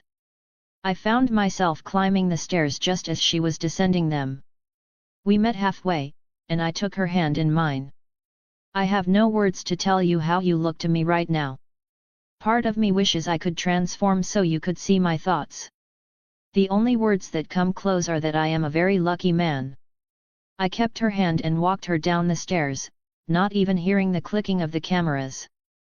The next bit was a blur to my mind.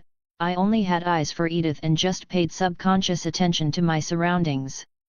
I didn't really collect myself until I was seated in Edythe's car, headed for the dance. For probably the 300th time, I said, "You look amazing, Edythe." She smiled at me, "You do as well, Thomas.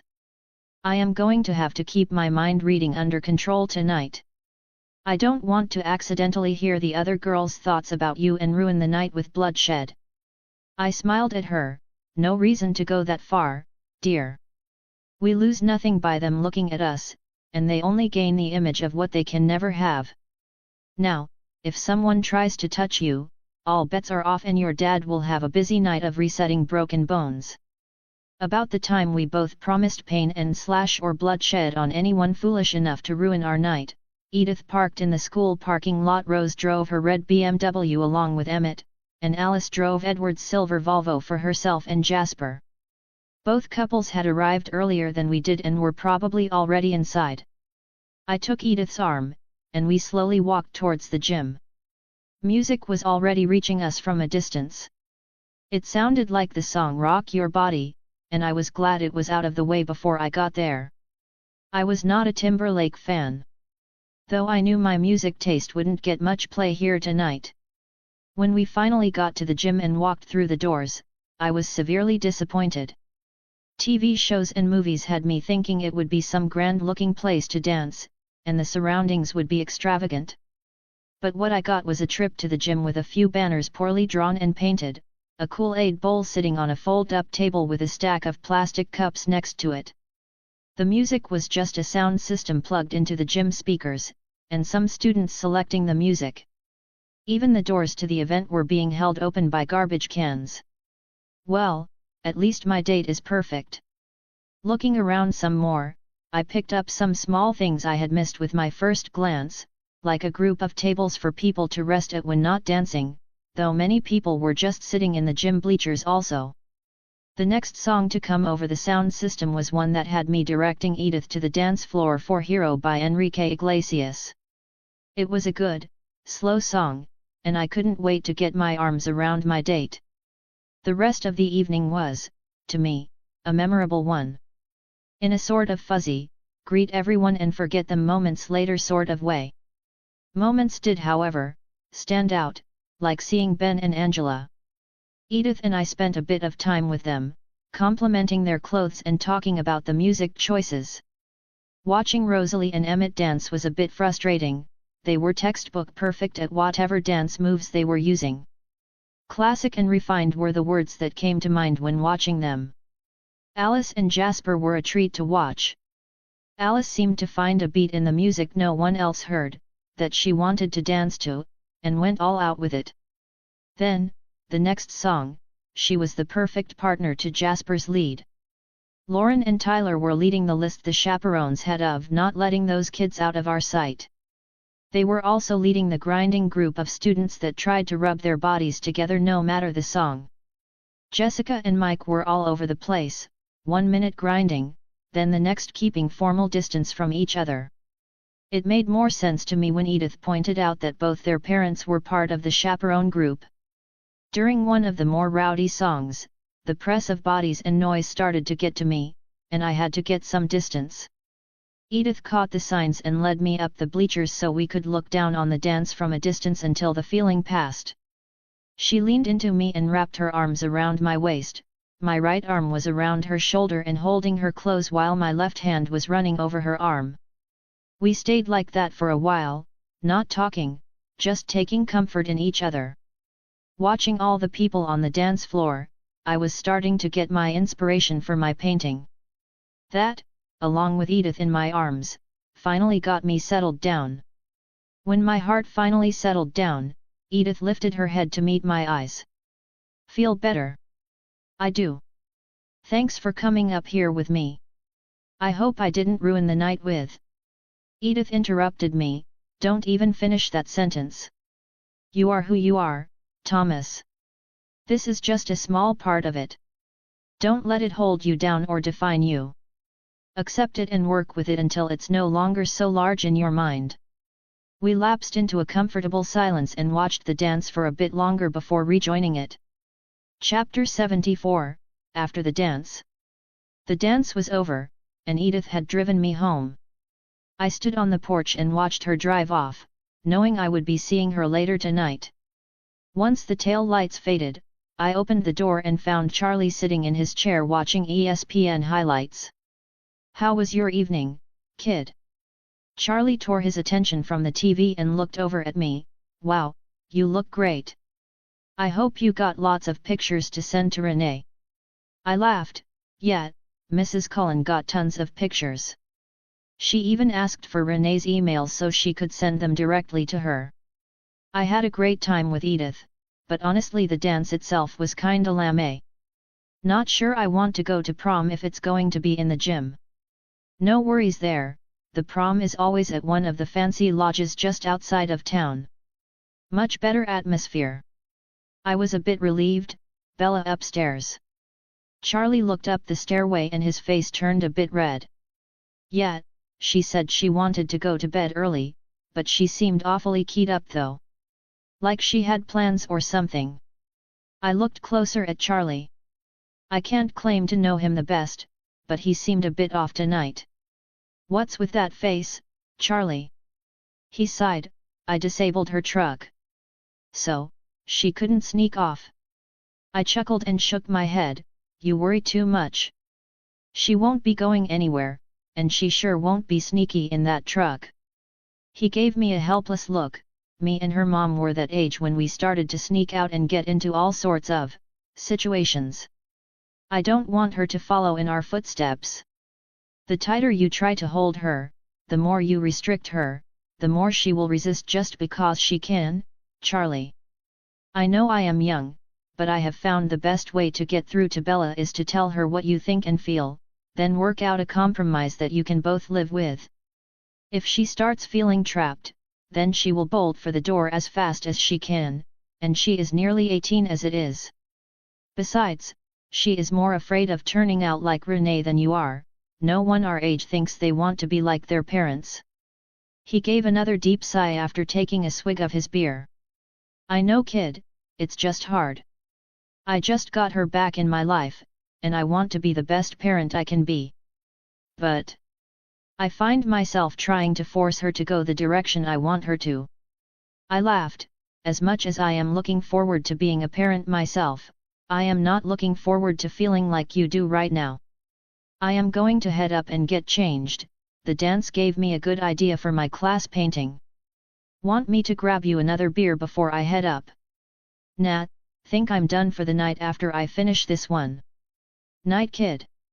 I went upstairs and paused at Bella's door, knocking softly. You awake, Bells? Come in, Thomas. I opened the door and stepped inside her room. She was sitting on her bed, and I could tell what Charlie meant by her looking keyed up. For someone who wanted to go to bed early, she sure seemed hyper. I laughed. No wonder Charlie thinks you're trying to sneak out tonight, sis. You have a terrible poker face. Telling him you're going to bed early with that much excitement on your face. How was the meadow? She looked me over for a moment. You look very handsome, Thomas. You better have gotten. I interrupted her. Pictures for Renee. I know, everyone keeps reminding me. I gave Mrs. Cullen Renee's and your emails so she could send a few of the hundreds that she took tonight. Now, back to my question. She thought for a few minutes. It was great, very sparkly. Edward and I talked a lot and just laid in the sun for the afternoon. We agreed to start going out officially. He told me that you knew about him and his family, why didn't you tell me? She had a slightly betrayed look in her eyes. Mostly because it wasn't my secret to tell and there are consequences to knowing. Besides, does it matter what he is? Does it change the way you feel about him? She sat up a little straighter. No, he is a good person. Then everything will work out fine.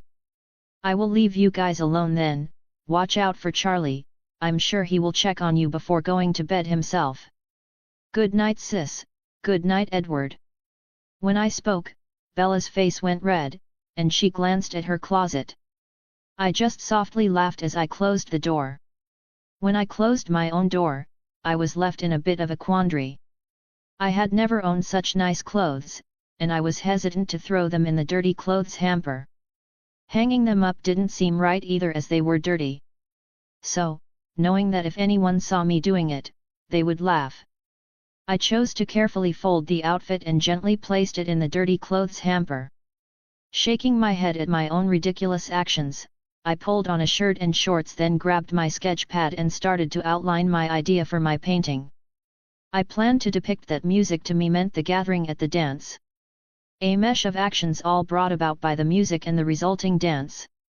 I left the room vague as I didn't feel that the gym walls and bleachers fit my idea of the freedom dancing represented. I also decided that drawing a band singing on a stage fit better than a simple stereo wired to speakers. I had just started to outline some people when I heard Charlie come up the stairs. A smile broke out on my face when I heard him softly open Bella's door to make sure she hadn't escaped out the window. Then my own door opened, and Charlie poked his head in my room. "Night, Thomas." Before he could close the door, I quickly asked. "You going fishing in the morning?" "Yeah, I'm meeting up with Harry Clearwater." "You need me to cancel?" "Actually, I was wondering if I could join you. Just remember, it will be my first time, so I will be a lot of hassle." Charlie smiled. "I would really like that, Thomas. I will see you in the morning then." He closed the door, and once I heard his own door close, I opened my window and returned to my bed and continued drawing. About 40 minutes later, Edythe came through the open window and closed it behind her before joining me on the bed. She picked up some of the discarded drawings around me and started to look them over. "These are really good, Thomas. I can't wait to see the finished painting." I put my pencil down and looked off into space, my mind wandering. I am having trouble with the clothing. It doesn't seem right to have everyone in the same style of outfits. I am thinking of changing it to major periods of fashion change. Going to take some online searching for that though.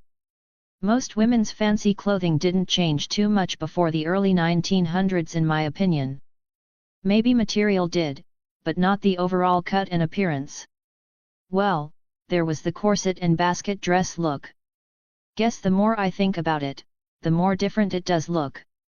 We sat in silence for a bit longer before I asked her, "What do you plan to do for the time you can't be in the public eye the next few days?" "I need to go take care of some things related to some of the companies we run. I plan to take Jasper as well, so I'm sure Alice will want to come along. Luckily New York will be under cloud cover tomorrow evening for our visit, and Monday our next stop will have no sun until Tuesday afternoon. Then I will be back here with you Tuesday night." I put my sketch pad down and looked at Edythe. "How do you interact with the board members of the companies? I bet they don't take well to being told what to do by someone who looks so young." My mother was always complaining about her looks and gender being a hindrance in the workplace. Edythe smiled. "I worked that one out in the 50s. All the board of directors are told the Cullens are a bunch of traditionalists who prefer to live in seclusion. But there are positions of power granted to the younger generations of the family. Edythe Cullen is a position that a smart young female member of the family is promoted to. Same with all the names of the family. We tend to use names of the others to confuse people who interact with us multiple times. For instance, if it is a pharmaceutical change, then one of us girls goes as Rosalie Cullen, or Edward can go as Carlisle Cullen, or vice versa. If it is about law or business strategy, then it's either Edythe or Alice Cullen. I frowned. So anyone can claim to be Alice Cullen and gain entry to the company so long as they are young and know the name. No, there are certain codes that change continuously. And if someone shows up out of the blue claiming any of the founders' names, there is a protocol set up to contact the house and request clarification. We actually had a CEO try that with his illegitimate daughter. They tried to transfer some company assets into his name. We had to make that punishment public enough for the other board members to learn from it, but not so large that the police would get involved. As interesting as this information was, I was starting to get tired as evidenced by a large yawn. Edythe collected all my discarded drawings and my sketch pad and placed them on my dresser.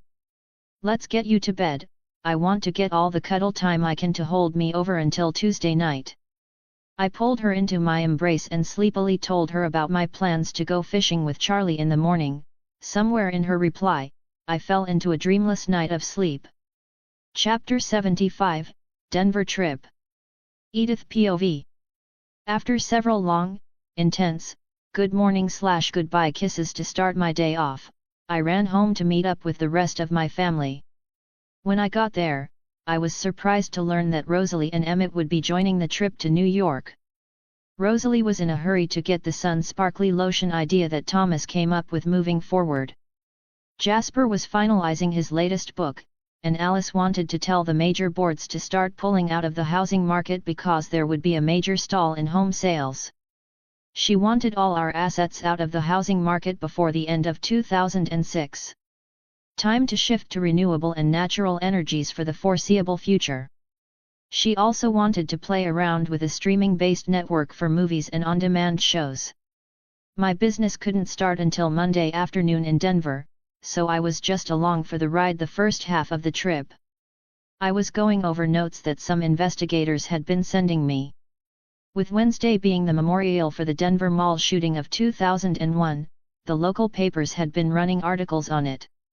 However, this year, for some reason, the articles started to ask some uncomfortable questions about the handling of some video footage near the food court and several of the actions taken by the police at the time. Even the local hero Johnny Track was coming under fire with pointed questions being asked about why the elderly lady he rescued had been on his back instead of in his arms, especially if he was running away from gunmen. With Jasper and Rosalie flying the plane, it fell to me and Alice to keep Emmett entertained. Watching the return of the king had Emmett spending the remainder of the flight wishing for a world where he could fight to his heart's content. I don't know, Emmett, fighting is fun and all, but having a peaceful world where I can be with Thomas and the rest of my family sounds better to me. I objectively told him. But it's so boring. There is hardly anything challenging in this world. Alice broke in, and if that challenge put Rosalie in mortal danger, would you be okay with that? I wouldn't let her be in any danger. I am strong enough to protect us both. Emmett smiled. Alice wished for just that moment to be able to share some of the visions she had guided the family away from where they lost part of their family. Sure, the visions didn't come true, but she still had to watch them get hurt and die in some of them. She didn't think even Edward and Edythe truly understood what that felt like. After all, they could look away when they wanted to. Alice had to follow the vision all the way through to see how to stop it.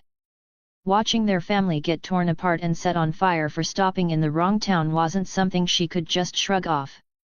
She felt all the emotions from those visions and couldn't let them affect her outwardly. All she could do was react to her visions after seeing the whole thing and try to root them away from the danger.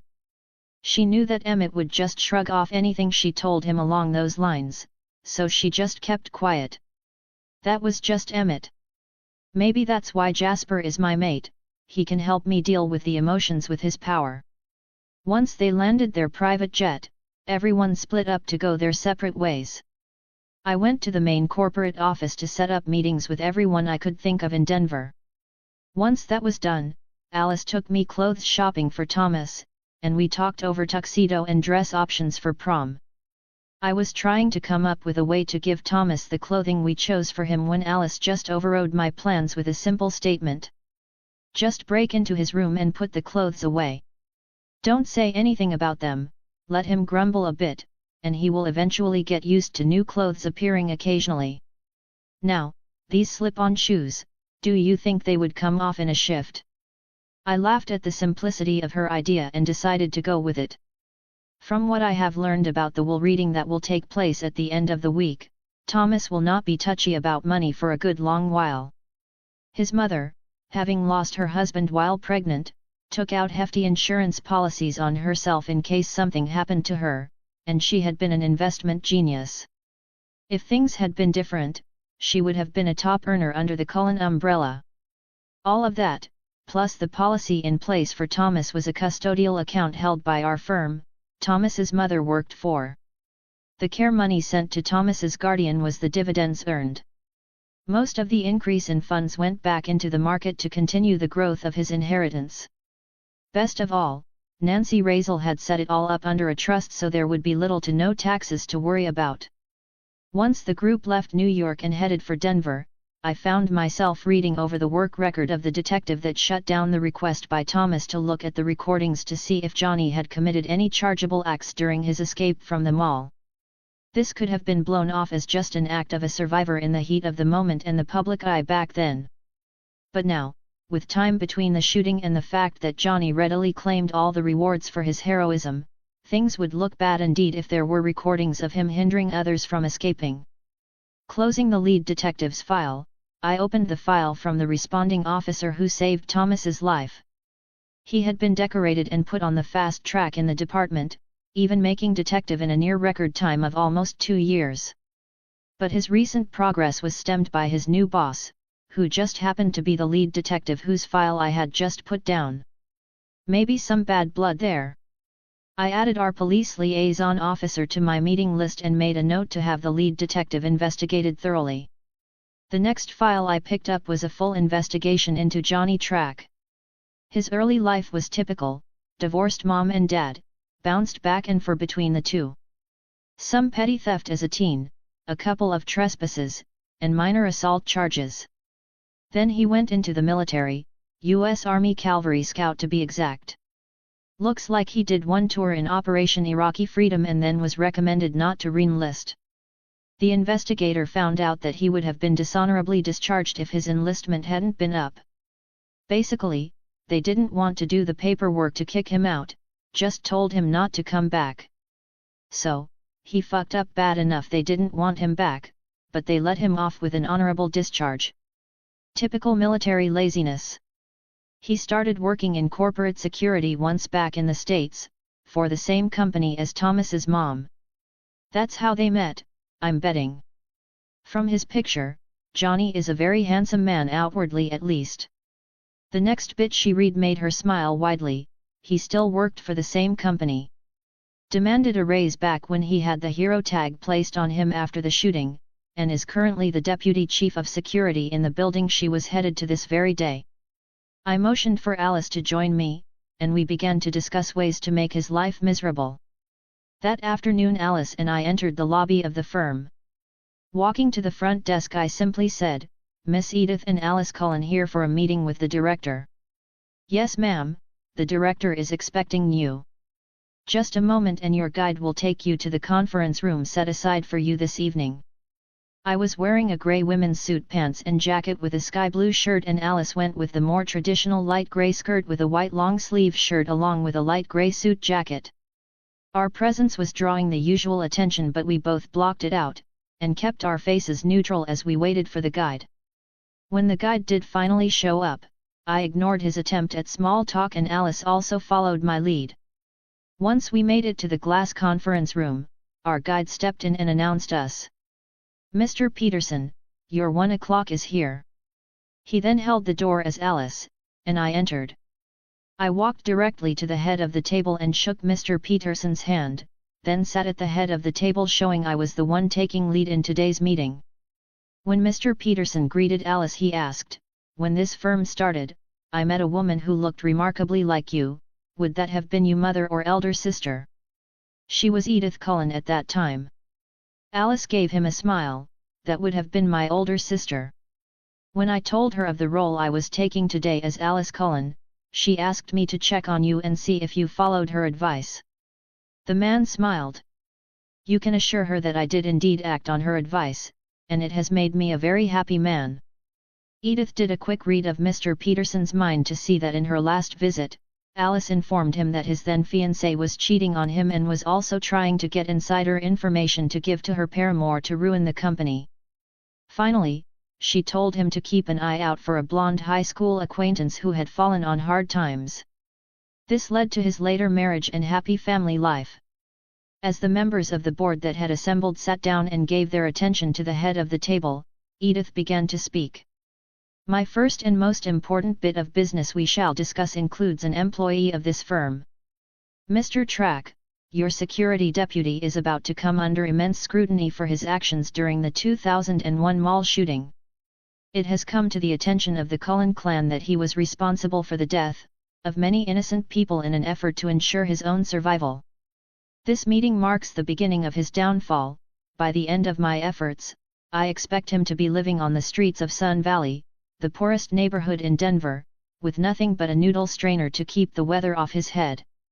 Chapter 76, Code Black. Edythe POV.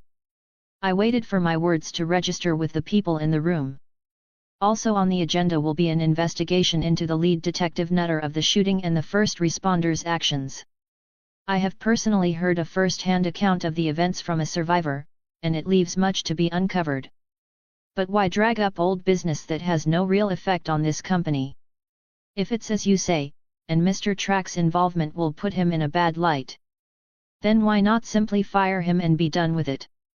A man in his mid-30s stated in a bored tone of voice. I turned my attention to him. "And you are?" "Jonathan Franklin, public liaison head." He shot me a humoring smile. "So, you would be the one in charge of explaining to the public and shareholders how this company employed a man of such character that he sabotaged other victims in the mall shooting to ensure his own safety? Then, with no investigation into his claims of being a hero rescuing little old ladies, that was in fact him using her as a shield to protect his back from the attackers, we gave him a promotion and a significant raise. Not to mention, that there is evidence that he was responsible for Nancy Raizel's death, if only indirectly." At the mention of Nancy's name, several people suddenly had an outraged look on their faces. That seems to have struck a chord. Did anyone ask themselves why Mrs. Raizel died while her son was hospitalized, and Mr. Track, who was dating Mrs. Raizel at the time, was lauded as a hero, though he didn't emerge with those he went to the mall with? Mr. Peterson punched a button on the table's intercom. "Melanie, I need a code black on Mr. Track in security. All access stops immediately, he is to be searched, and all clothing removed and destroyed. Provide him the gift shop jumper and have him ejected from the building with prejudice. Don't bother replacing his shoes and forget to return anything in the pockets of his clothing." Mr. Franklin's face turned white as Mr. Peterson ended his statement. Surely we didn't have to go so far. Johnny has done good work for the company. This could have been a simple fire and forget situation. I made a noise to gather everyone's attention back to myself. I don't think you quite understand. We are here in the role of Edythe and Alice Cullen. You will fire Johnny Track and hold any and all forms of pay for whatever reason you can come up with. Be it theft of stationery or falsely marking his time card, I don't care. It will happen. Further, this company is now at war with lead detective Nutter, and any member that can get him slapped down by his superiors or internal affairs will receive a bonus. Detective Randall will, however, get a helping hand when needed. Not to the point we hold his hand and pave his way, but to the point we help him realize his potential so long as he stays true to the expectations of his duties." Mr. Franklin quickly asked, "Who is Detective Randall?" "He was the first responder who saved multiple people by taking down one of the shooters and assisted in the takedown of 2 more of the 3 remaining gunmen. Doing all that on his 3rd day on the job as a police officer. He was quick to make detective, but now he is facing the jealousy of his faster-than-normal rise." The intercom buzzed, and Edythe pushed the speaker button. "Go ahead. Mr. Peterson." "I'm here, Melanie. Go ahead with your report." "Yes, sir." It seems that Mr. Johnny Track took this week and next for vacation. He is not scheduled to return until April 8 according to HR. Mr. Peterson looked at me with a questioning glance, to which I nodded. Okay, Melanie. Thanks for letting us know. But I still want him cut out of our system. Shut off his company phone and any company cards he may have. Also have a meeting set up in the security department to let everyone know his new status. I quickly wrote on a piece of paper and slid it to Mr. Peterson. Leave his company phone on, but monitor his calls. I want everyone in the company who tries to contact him after his status is known to be watched and their work history evaluated. After quickly reading the note, Mr. Peterson glanced around the table. You know what, Melanie, give me a few moments and I will meet you in my office to go over the actions to be taken.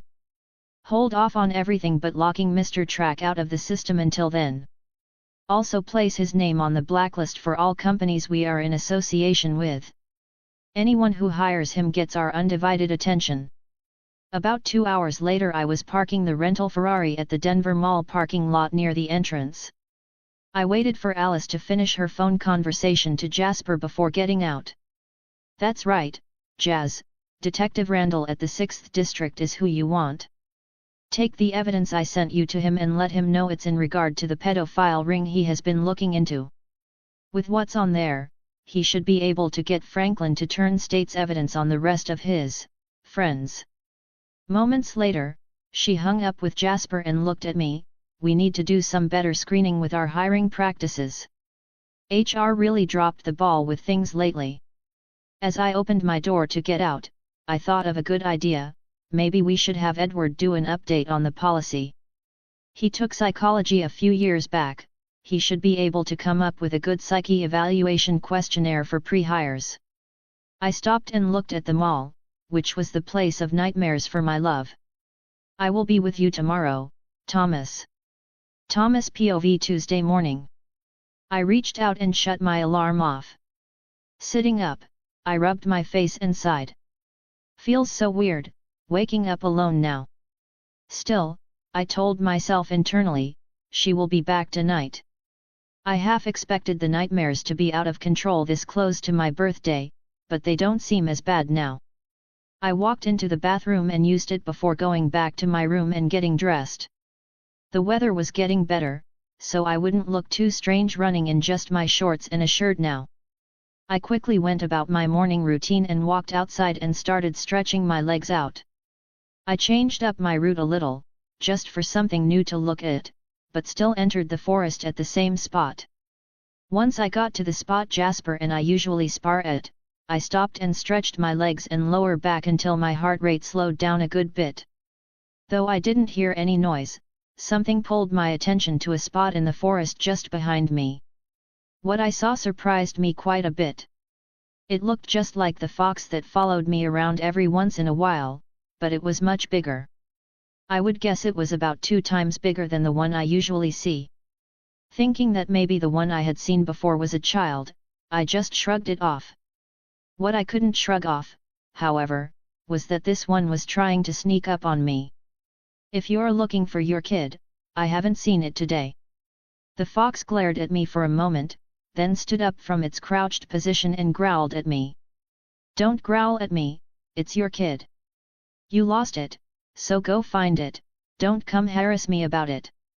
I don't know if it was the tone of voice I used or if it was just being territorial, but the fox seemed more angry by the second. It suddenly darted forward and took a snap at my right leg. Luckily, I was able to dodge to the side, and its teeth only got the bottom edge of my shorts. Unfortunately, it tore them nearly off me. Instantly pissed off and now having nothing but a ratty old workout shirt to worry about, I decided to teach this pint-sized throw rug not to mess with me. I shifted right in front of the little thing. As soon as I shifted, I let out a loud roar at the fox, who froze for a second. The smell of urine suddenly hit my nose as the fox gave out a loud, high-pitched scream-like yelp and sprinted off into the forest as if its tail was on fire. The occasional bark-like yelp became fainter as it increased the distance between us. Chapter 77, Waylon Forge. After school, and knowing Edythe was returning tonight, I was riding an emotional high as I made my way to the station for my evening workout. I knew that without Jasper there I wouldn't be getting an actual workout, but I still needed to keep up appearances. Plus, it was an opportunity to spend time with Charlie. I had a great day on Sunday learning how to fish. It was different from what I had seen on TV. He taught me to stream fish, and it was a whole different thing than fishing a lake or off a boat. He promised to take me out on Billy Black's boat one day this summer and show me how to fish that way. I had also met Harry Clearwater that day as well. He seemed a great guy, very chill. We talked a little, but not enough for me to learn if he knew about me or not. I got the feeling he liked the quiet of the forest and stream, so I didn't want to bug him too much. Though he did seem surprised that I knew Leah, well, that I had met her a couple of times anyway. He gave me an appraising look when I mentioned it, but didn't say much. I was about to pull the police station door open when Charlie came running out, making a beeline for his patrol car. I got caught up in his energy and followed him, but slid into the passenger side. "What's wrong, Uncle Charlie?" Without taking his eyes off the road, he replied as he pulled onto the highway. "Someone found a body in the water just off the boat docks. The description fits Waylon Forge, the guy you and Bella met at the lodge a while back." Then he realized I was in the car with him. "What are you doing? I can't take you to a scene like this." I smiled sheepishly.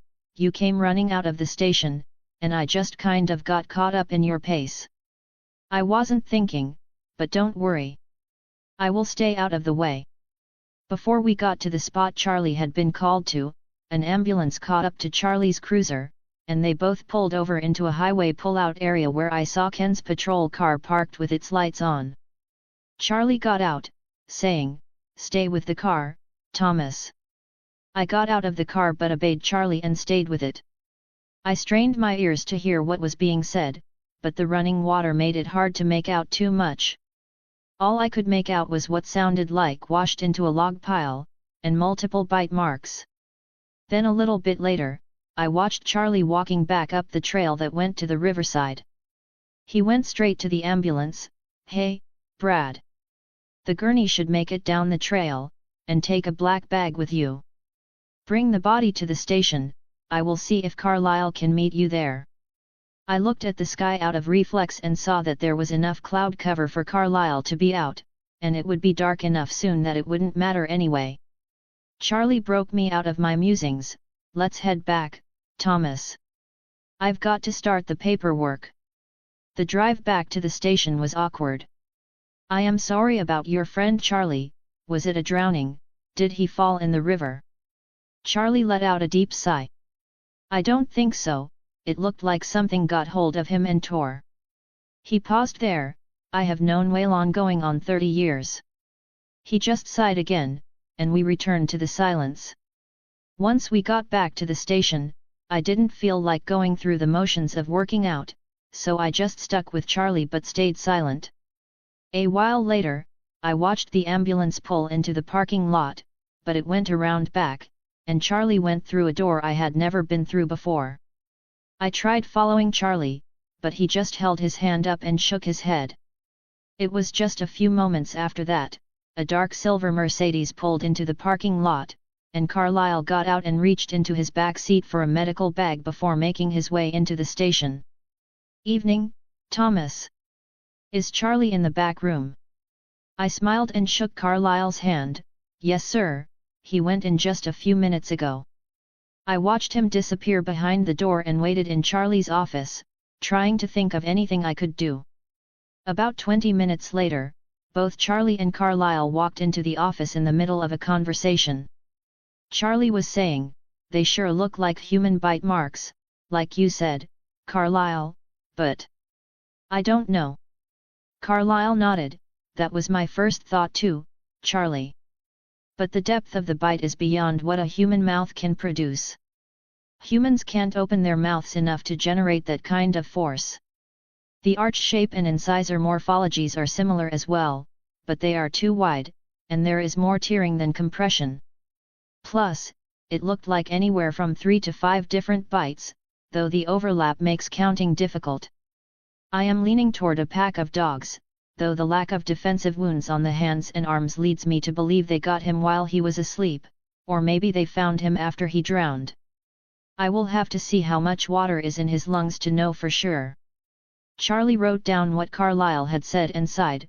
Heaven knows Waylon was a drinker, so he could have passed out and been an easy target. I will have Jeff check the dock for his boat. We will probably find his jacket there as well, God knows he wore it everywhere. I stood up and walked out of the office to get Charlie a cup of coffee, and on my way back in, Carlyle passed me. It was good seeing you, Thomas, despite the circumstances. I should let you know that Edythe and the others should be back in an hour or so. Thanks, Carlyle. Drive safe, and I will see you later. I walked in and put the coffee cup in the spot on the desk where there was a ring worn into the lacquer from one sitting there so often. Not long after I sat down, Bella came in the door, eyes searching. When she found Charlie at his desk, she came over. Is everything okay, Dad? Charlie shook his head. We found a body today, it was my friend Waylon. She made a logical jump that I missed. Was it the same type of attack as the case you had to go help with last week? He got a light in his eyes and started to think about it. I don't know, but I can ask for a copy of their report and see. Good thinking, Bella. He reached into his drawer and pulled out a can of personal pepper spray and offered it to Bella. She looked at it and frowned, probably afraid she would try and use it, only to spray herself first. But Charlie's words made her take it regardless. It will give your old man some peace of mind. She took it gingerly, like it would go off in her hand just by holding it, and put it in her pocket. What brought you here anyway, Bella? Charlie asked. I was passing by with a friend and saw the extra cars, so I wanted to check on you guys. Well, let me finish this request for the paperwork from the other case, and we can head to the lodge to eat tonight. The meal that followed was not a festive one. Many people at the lodge were friends of Waylon, his boisterous nature made him stand out, and many would miss him. I felt sorry for Charlie having to answer questions the whole time he was trying to eat with us. I understood that people wanted to know what was going on, but they weren't the only ones to have lost a friend, and Charlie was trying to connect to his family to help with his sense of loss. I turned the subject over to my wanting to get a new driver's license after my birthday.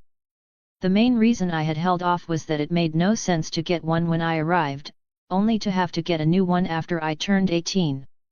This turned into talking about me getting my own vehicle, and Charlie let it slip that he had been on the lookout for something he thought I would like. We kept the conversation going and changed to many topics, just trying to distract Charlie from the day. But once we got home and started to separate in the house to do our own thing, I noticed that Charlie had sat in the living room with a beer in hand and just stared at the blank TV for a while. Knowing that some things just had to run their course, I went to my room to continue my painting while waiting for Edythe. Chapter 78, Power Rankings. With my paint palette and brush in hand, I was moving to look at my painting from different angles, to make sure I had captured the effect I wanted on the different gowns the girls wore in the dance scene I had created. When I felt Edythe enter through my open window, I covered the canvas, put my brush in the cup I reserved for soaking my brushes, and turned to give my full attention to her. Why did you cover it up? I smiled at her. Call it an artist's reluctance to show anyone an unfinished product. If you see it and give me any feedback, it could change the perception I have of the idea. Then it would be our painting, not mine, love. I stepped forward to embrace this beautiful woman I had so missed over the last couple of days, but she didn't embrace me back. I held on to her but moved back to arm's length. What's wrong, Edythe? She had never not embraced me back during a hug before. Her eyes were wide, and her body felt completely stiff. You said. Then her body relaxed, and she returned my embrace and added some enthusiastic kisses to it. We stood there for a good 5 minutes, just holding each other. I missed you, Thomas. Later that night, we lay in bed together and I asked, "Did your dad tell you about Waylon Forge?" "He did. This is the first time an outside coven has come through since we moved here. Alice is mad at herself for missing them. But because there was no interaction, she had no visions of any of our kind coming through. We have had some friends come through a few times, but they knew not to hunt here. Emmett and Jasper wanted to hunt them down, but Carlisle said to leave it. He couldn't tell how many there were, but even at 3 vampires, it makes it an unusually large coven for carnivore vampires. That struck me as odd, but your own coven is 7 vampires, so it can't be that unusual." "Actually, it is. Our coven is the second largest known to exist right now. The largest being the Vulturi, and their numbers are constantly changing. They had 28 members last time we visited them, but from what we heard, there are 32 now. Though some come and go every few years." I was surprised at the large group. "So why do you say the coven of 3 is so unusual?" "Most natural, or carnivore vampires as we call them, don't band together because they often end up fighting for domination over the others. Their aggressive nature requires a pack mentality of sorts. And seeing as vampires tend to see themselves as the top predator, they don't want competition." "What about your coven? You have Carlisle as the leader, but he is not the strongest of your coven. In fact, I would think he would be one of the weakest in your coven, even with his age." Edythe smiled. "We believe that our diet helps us all coexist peacefully. We are less aggressive and independent than the vampires that feed on humans. If I had to rate our coven by their strength, or danger level, Alice would be the most dangerous, next it would be Edward, followed closely by Jasper, and myself. Then it would be Emmett, Esme, Carlisle, and finally Rosalie." I whistled in amazement. I didn't think Emmett would rate so low on the power scale. "He is physically the strongest of us and even stronger than anyone we have seen, minus a newborn, but his attacks are too simple and straightforward. Edward beats Jasper because he is reading your mind and knows what you are doing at the same time you do, and he is exceptionally fast. Jasper has been working on his own reactions, so they can be thoughtless, and that is how he beats me. Even if I'm in his mind, I am too slow to capitalize on his response time. Esme would be a vicious protector but unpracticed, Carlisle would hesitate to hurt anyone, and Rosalie would only fight to protect Emmett. If he died, she would be happy to follow him and give up this half-life, as she calls it."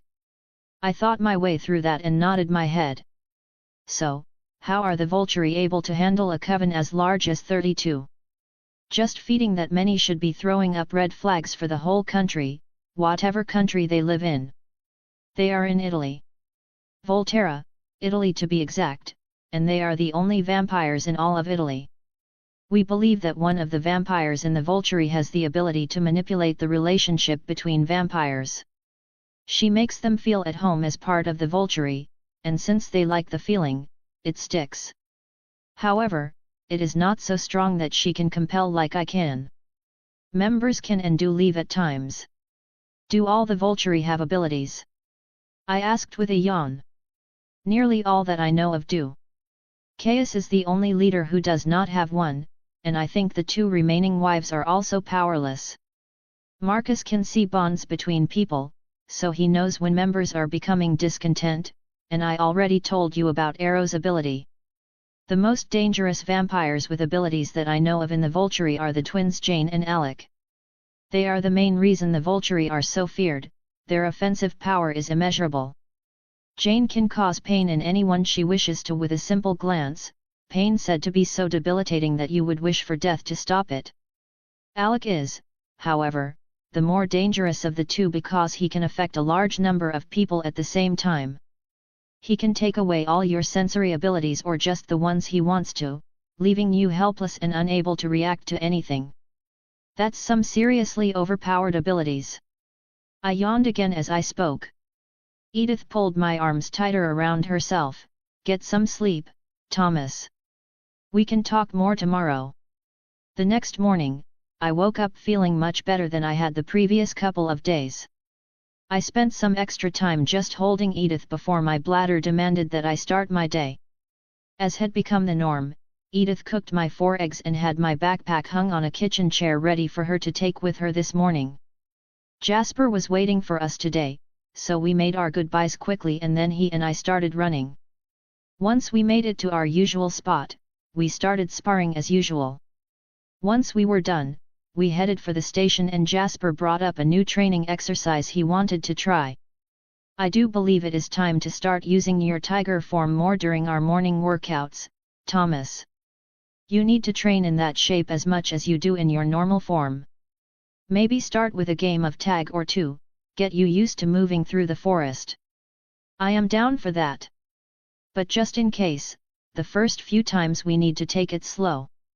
I don't want to lose focus and let my instincts take over too much. That British vampire, Henry, didn't get far when he ran from me. I was still a little worried for my friend in the back of my mind. Since we sparred this morning, we skipped the upper body workout and Jasper jumped on his bike as soon as we got to the police station, while I headed inside. Edythe's car was there, so I figured she was inside talking to Jerry while waiting for me. When I saw her, I went straight to her and gave her a kiss as I collected my bag, said hello to Jerry, then I went in for my shower. When I started to pull my clothes out of the backpack, I noticed that I had never seen any of them before, and for a second, I was confused. Thinking maybe some of Emmett's clothes ended up in my bag as a joke, I went ahead and put them on for lack of options. When I realized how well they fit, I knew they were not Emmett's. Figuring out that these must have been bought by Edythe, I just shook my head and made sure to remember to thank her.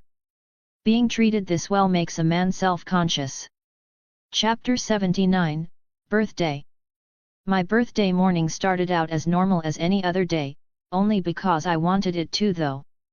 Edythe accepted my request with little argument, her only stipulation being that she gets to spend all the time today with me that she can. Alice did not take my request well to say the least. Apparently, she had a thing for birthdays that Esme encouraged. From what Edythe told me about what Alice had in her mind, she planned an extravagant party with everyone in the town invited. Jasper took pity on me and helped calm his little hurricane down to manageable levels, though the favor I owed him for this was apparently a major one. There would still be a gathering at the Cullen house, but Edythe promised me that she had spoken to them about appropriate levels of gifts. I was a bit sad when I thought about what my mother would have done today, but it was more of a dull ache now. Before, it felt like a mix between a stabbing pain in my heart and my stomach dropping during a roller coaster ride. I was glad to see Edythe wasn't looking at me with any pity or being over the top clingy. She just gave me a long kiss and wished me happy birthday while hugging me a bit longer than normal. I took the day off from working out, and once the house started to stir, Edythe left out the window to go get her car. I made my way downstairs to begin cooking breakfast. I decided to make my mom's blueberry pancake recipe and sausage links. Having decided this yesterday, I made sure to have all the ingredients on hand. Surprisingly, Bella was the first one down, and she smiled when she saw the bowl of pancake batter next to the stove. She instantly started to set the table and got the butter and syrup out of the fridge. I turned the heat off the sausage links and scooped 2 up to add to Bella's plate before placing it in front of her. She was lathering her pancake in butter as Charlie walked in. "Smells good. Happy birthday, sport." "Thanks, Charlie. How many pancakes can I interest you in this morning?" Looking over to see the size of Bella's, he said, "I will take 2 and 4 or 5 of them links, thank you very much." He continued to the front door to grab the daily paper before getting his coffee and sitting in his normal seat to wait for his plate. In no time at all, he was happily covering his pancakes in maple syrup as I was finishing off the bowl of batter into the pan and getting my own plate ready to eat. It was a comfortable and quiet morning, the clinking of utensils the only noise in the kitchen. Once done, Charlie was the first to leave, and Bella insisted she do the dishes alone. I walked back to my room and took the cover off my painting to give it another inspection. It showed a traditional band on stage playing the expected instruments, but if you looked closer, you could see the equipment and artists were all iconic representations. The lead guitarist was playing the 1968 Fender Stratocaster identical to Jimi Hendrix. The lead singer looked suspiciously like Queen frontman Freddie Mercury. Little-known Carol Kaye was playing the bass guitar. Finally, in the back, sitting at the drums was the one-armed figure of Rick Allen from Def Leppard. In the crowd was everyone I could remember from the dance, but their outfits were all different. Rosalie and Emmett were wearing the height of fashion for the 1950s, while Alice and Jasper sported outfits from the 1860s.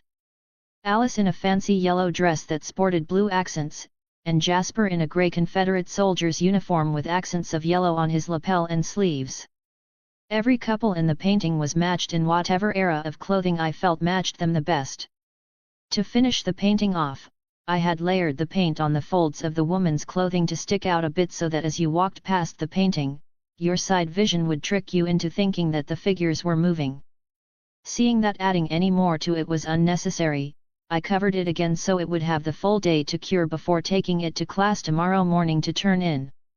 The appointment for my mother's will reading would be after lunch, so I would be leaving during lunch with no intention of returning to school, but Charlie insisted I go for the first half of the day. I was pulled from my thoughts by the sound of Edythe's car coming down my street, so I quickly made my way downstairs and out the door. Apparently, Lauren was mad enough at me for dating Edythe that she decided to keep the gift she had gotten me when she learned of my birthday. I was glad I didn't have to come up with an excuse to turn it down now. I had informed Ms. Ross that I would be turning in my painting tomorrow morning, and she had told me she was looking forward to it. Lunch was a big change today, as Edythe and I sat at the table I used to sit at before spending so much time at the Cullen table. Edythe had tried to talk with everyone at the table, but she kept getting short replies. Mostly because she was intimidating to everyone. Ironically, Jessica and Angela were the warmest toward her. Mike and Tyler just kept staring at Edythe, and Lauren was pouting a great deal. Ben and I were talking about a movie coming out on April 8 that caught our attention. It was called Kung Fu Hustle, and he knew it wasn't something Angela was interested in seeing, so he was trying to talk me into going with him. The rest of the day was basically normal. The end of day bell rang on time at 2:20 p.m., and I made my way to my locker. Edythe was there, and as I knew she would, Bella came running up to me at 2:30 p.m., looking at her watch. As soon as she saw it strike 2:31, she jumped forward and gave me a tight hug, then just loud enough for me to hear her, said, "Happy birthday, Thomas." Edythe looked confused for a moment, then slightly frustrated, she asked, "Why the wait to tell him until now, Bella?" I laughed, so that's why she looked frustrated. Normally, she didn't have to ask questions. She could pick the answers out of someone's head much easier. Bella smiled at Edythe, because now it's true. He was born at exactly 2:31 in the afternoon. So, I wait until it's truly his birthday to tell him. Edythe's eyes lit up with the new knowledge, that will definitely be something I remember from now on. Thanks, Bella.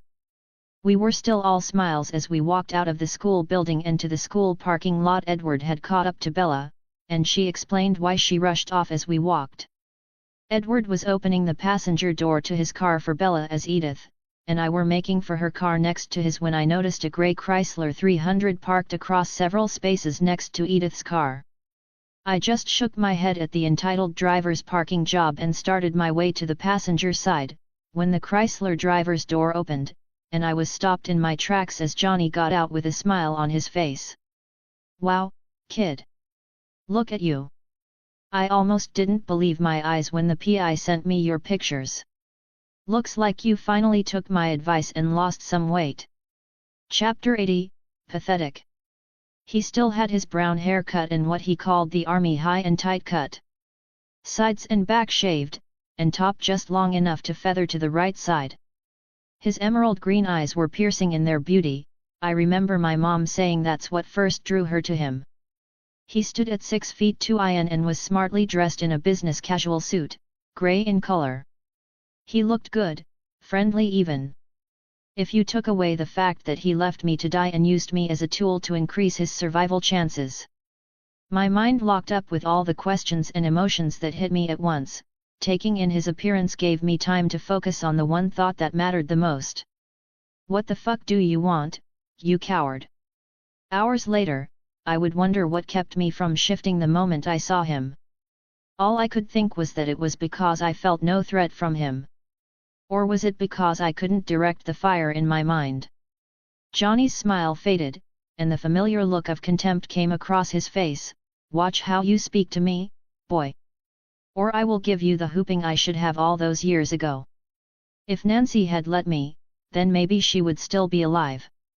If you had been able to keep up, she wouldn't have had to go back and save your pathetic ass. You killed her, Thomas. Took my love from me. She died trying to save a useless waste of a child. You sicken me. His accusation struck me like a solid blow. The venom in his voice almost had me thinking he was truly the one who was wronged. But then clarity hit me all at once, as if my mother spoke the truth to me herself. No, Johnny. She made her choice in the mall that day. She left you to come back for me. She knew that the two of you could escape and live, but to do so, she would have to give up on me. So, she made her choice. She came for me, ran back into danger for me rather than run to safety with you. That should tell you all you need to know about her feelings for you after what you did. As I spoke, I approached him step by step, speaking clearly, letting my words pierce into his mind. Hoping that they would cause 1/10 of the pain I felt in my own self-blame over the years. As I finished speaking, I stood in front of him looking down. Had he always been this small? I remember him being so much bigger in my mind. A tear actually fell from his eye. It was your fault. You made us go there that day. If it wasn't for you, she would still be alive. I took a deep breath as his words hit me. A few days ago, those words may have hurt me deeply. But I know why I was there, and it was for the best of reasons. It was to prepare for the next time she saw you for who you truly were and kicked you out for good. A 14-year-old's desperate attempt to be ready for when he needed to comfort his mother once she realized what a pathetic man she had let into our life. Johnny's eyes went wide as my words registered, his hands balled up into fists, and he swung his right fist at my midsection. I watched it coming. Compared to Jasper, this was like watching a leaf float in a gentle breeze. Seeing where he was aiming, I tensed my stomach muscles and let him hit me. The impact barely registered, but it caused me to smile. In response to his action, I backhanded him across the face, in an upward motion. The back of my hand impacted along his jaw, but because I swung at an upward angle, it allowed my knuckles to drag up his cheekbone. If his head hadn't turned, I would have broken his nose too. He stumbled back in shock and brought his hand to his face, then his eyes went slightly glassy as his legs buckled under him and his knees hit the ground. I took a step forward and tensed my leg to deliver a knee to his face as he tried to gather himself. However, before I could deliver the blow, Edward grabbed my arm, causing my balance to shift so I had to stop my knee attempt, or fall. Don't take it too far here, Thomas. We are still on school property. Blow for blow can be looked over, but not attacking a man while he is down. We should get to your uncle and make a statement as soon as we can. I relaxed under Edward's words and looked at Edythe, who was next to me. She showed her own reluctance to leave this as it stood, but when she saw me looking at her, she nodded. He is right, Thomas. Charlie needs to know what happened.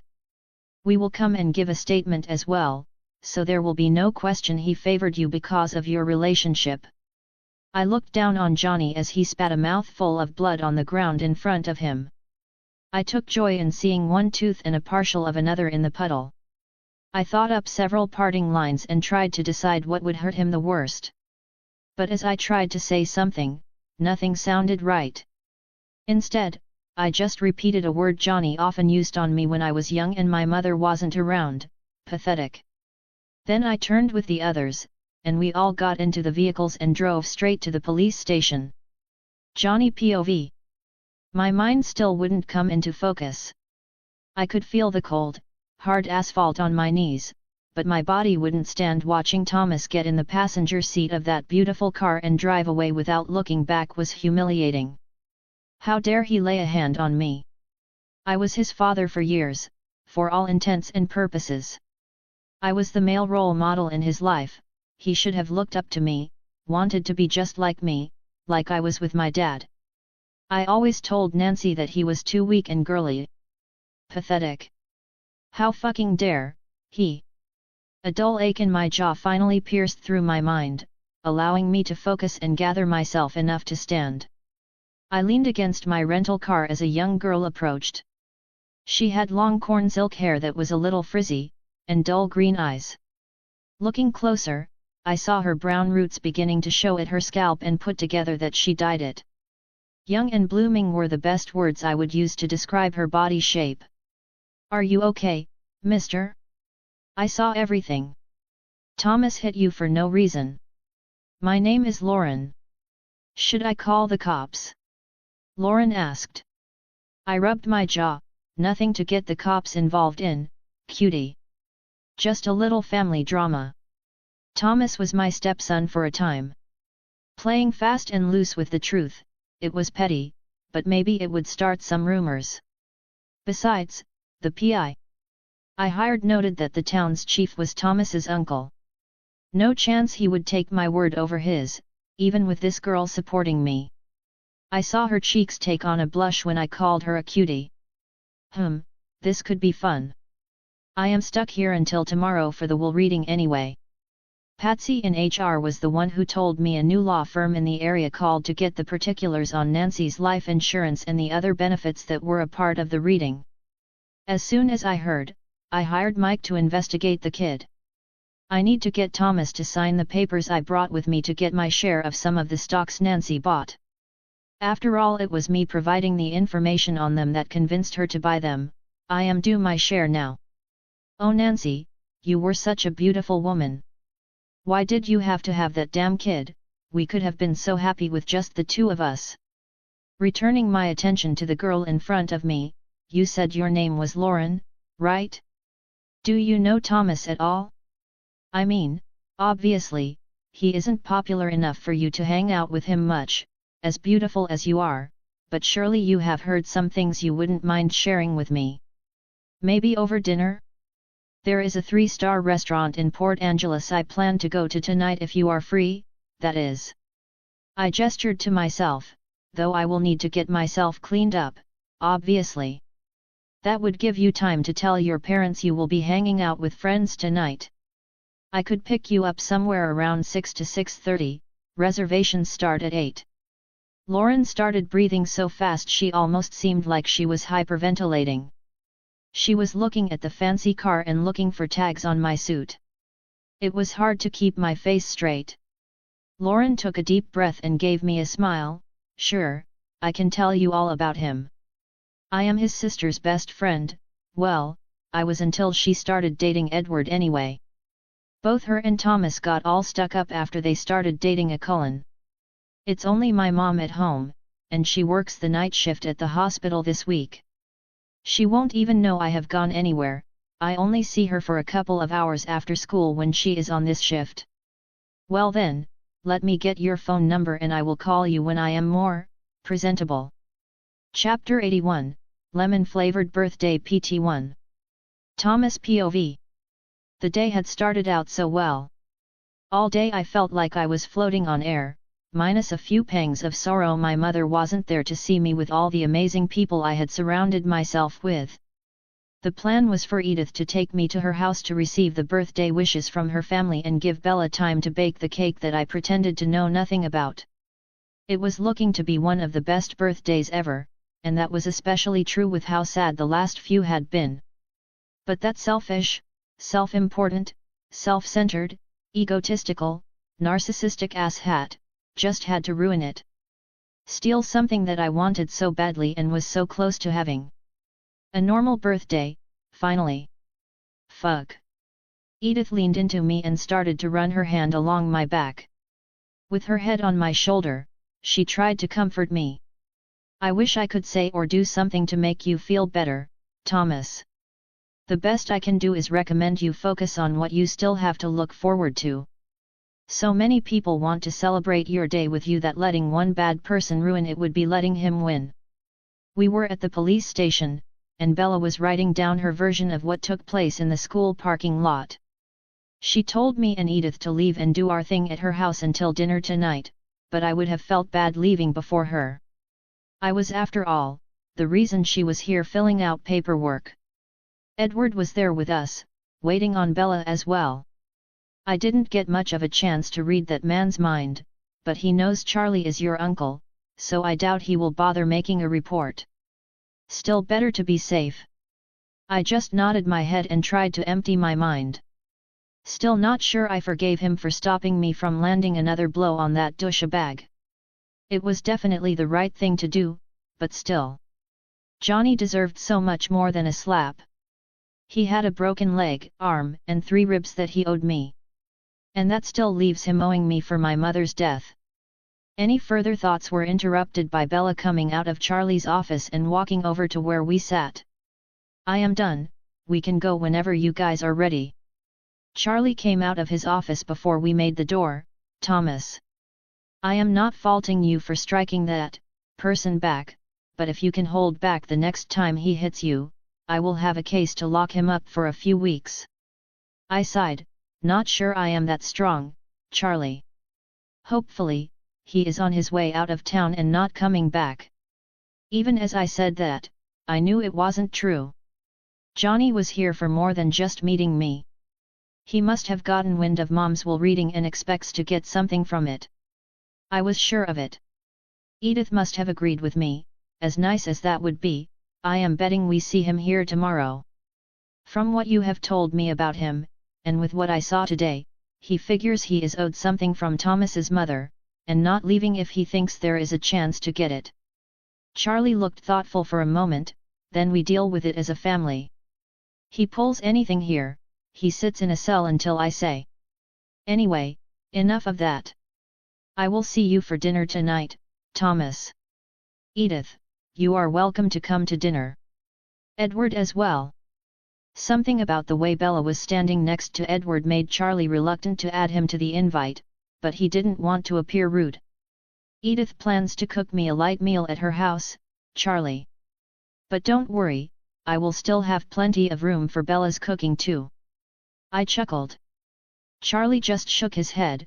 The day your metabolism slows down is the day you will have to look up the meaning of portion control, kid. That's something for old me to figure out. Until then, young me will eat when he is hungry. See you at home. I waved as I made my way to the door with the others. That evening, I lay in bed waiting for Edythe to arrive and ran my thoughts over the wonderful meals and cake the evening provided. The Cullens' idea of going easy for my birthday led to me having a pair of open first-class tickets with unlimited one-time round-trip destination, usable over the next 2 years. Jasper informed me that the gym at the police station will be receiving a full upgrade to professional-level equipment, as an anonymous donation, naturally. Then there was my favorite gift that sat on my dresser, which was from Esme. It was a digital picture frame, and all its memory was filled with pictures of Edythe. Some were copies of old black and white photos, some were from college campuses, and the clothing was the only way to tell the year the photo was taken in.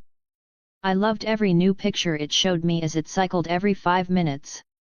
I was very grateful to them all and tried to show my appreciation, but they all passed it off as no big thing. My mind drifted to the will reading that was to take place tomorrow, and I was filled with questions that would have no answers until after it was all over.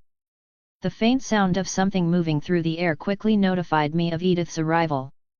At the sound of the window being shut, I looked over with a smile on my face that froze instantly. My mouth went a little dry, and my heart rate increased a great deal. She stood just a few feet from my bed, and I could see her body swaying forward and back as if she were indecisive about where she wanted to be. Her hair was pulled back into a ponytail, and she was wearing some light makeup on her face, along with a little bit of lip gloss on her lips. She was wearing a long black coat that covered her from her shoulders all the way down to her feet. I recognized it as the type of jacket that was often jokingly called the flasher's jacket. Every scene from a movie that started with a woman walking into a bedroom wearing something like that went through my head. Part of me assured my mind that this wasn't one of those situations, however, another large part of my body was doing its best to convince that part of my mind that it was wrong. I gave all my attention to the beautiful woman in front of me, and at the same time, she seemed to have reached a decision as she stopped swaying and started to unbutton her long black coat slowly. "I hope you don't mind me unwrapping your birthday present, Tiger." As she finished saying that, she shrugged, and the coat fell to the floor. The outfit she wore underneath was so sheer that it barely covered anything at all. But it gave just enough hints at what lay under those few solid pieces of fabric to drive the imagination wild. Its color was the same as the dress she wore for the dance, a very light sky blue. The top had no shoulder straps, seeming to be held up only by the upturn of her breasts. The nipples were covered by artful design, but the sides were sheer, and you could see hints of her areola through them. The material fell to just below her waist, so thin and see-through I could see her torso completely. The thin, strapped underwear barely covered between her legs, and the straps rode high over her hips. I was sure that if she turned around, the back would show only a thin strap mostly hidden between her plump cheeks. I am not sure how long I stared at her, seemingly forever, and yet not nearly long enough. I slid off the bed and stood to approach her, watching for any sign of hesitation on her part that would tell me to stop. Seeing none, I reached for her face and gently pulled her into a kiss that threatened all control over my body. When we separated from that kiss, I gently gave her 2 more soft ones and pulled her into my embrace. Are you sure about this?" I softly asked.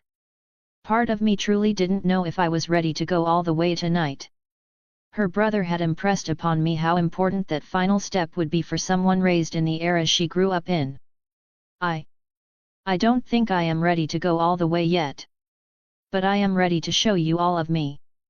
Edythe then thought to herself about her conversations with her sisters and knew she would be walking a tightrope tonight. She wanted to give Thomas pleasure and receive it in return, but she had to control herself so he wouldn't get hurt.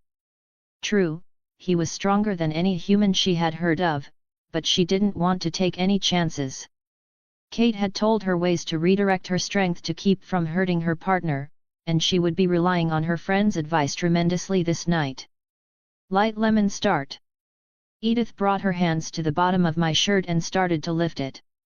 So, I cooperated and leaned forward a bit and lifted my arms, so she could pull it over my head. My shorts had no chance of hiding my body's reaction to her in that negligee, and the way she was leaning into me, there was no way Edythe couldn't feel it against her belly. She started to kiss my chest and nipples as she slowly directed us towards my bed, where we sat down. We sat side by side, and I slowly slid my right hand under the top she wore and rubbed my hand over her belly, slowly inching up until I was grazing the underside of her breasts. She had told me several times that my touch was like a pleasant burn that excited her body in the most common places.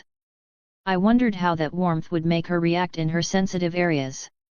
When I finally stopped grazing her breast and started to envelop it in my hand, I felt her tense and lock into place, so I started to draw my hand back, fearing I had gone too far too fast.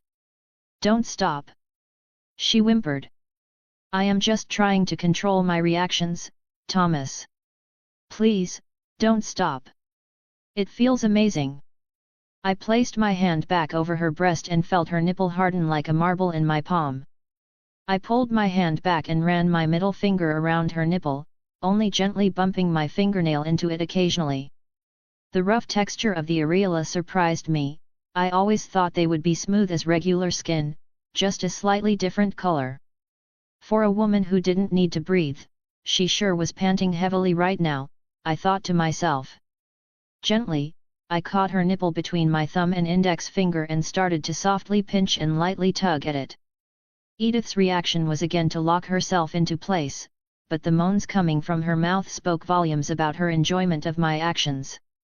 I pressed my lips to hers and did my best to capture every sound she made with my own mouth. It was nice knowing that I couldn't hurt her or press too hard and force her into an uncomfortable angle. My lips pressed hard against her, and my tongue explored her mouth greedily. With no thought of how close I was to being bitten by a vampire and suffering from her venom. This moment was all about being lost in pleasure. I pulled back from the kiss and looked into her eyes. They were glazed over in what I took as pure joy and pleasure. Deciding it wasn't fair for only me to be shirtless, I slowly started to drag her nightshirt up to take it off, and blindingly fast, Edythe's arms were straight up to make it easier to take it off. Once it was gone, I took a moment to appreciate her breasts before again placing my right hand over the left breast and using my left hand to fondle her right breast. When I gently tugged on both nipples at the same time, her hand flew to her mouth to hold back a loud moan of pleasure. Her other hand grabbed my pillow to cover her face and help cover the sounds she was making. I had to admit that I took a sadistic pleasure in seeing her struggle to contain her reactions to my actions. Seeing her war with herself over wanting to express her pleasure and keep quiet was a major boost to my ego. Knowing I was doing things to make her feel good was a huge turn-on for me. I slowly lowered my head to her breast and exhaled directly onto her right nipple, and Edythe started to rub her thighs together. When I enveloped her nipple in my mouth, I heard another squeak and moan come from behind the pillow, and I felt her stomach tense up and her legs part. I pulled back from her nipple and made sure to leave it wet, then I gently blew on it. Again, I was rewarded with a muffled groan of pleasure. I moved over to her right breast and started to give it the same treatment as the left had received. With my mouth occupied, I was breathing in through my nose, and there was a new, powerful scent in the air coming from between Edythe's legs. I started to glide my right hand over her belly once again and could feel the tension there as I made my way down lower. I stopped and ran my fingers around her belly button, at the same time I used my teeth to put pressure on her nipple. Her waist started to twitch even more, and the smell I noticed became stronger.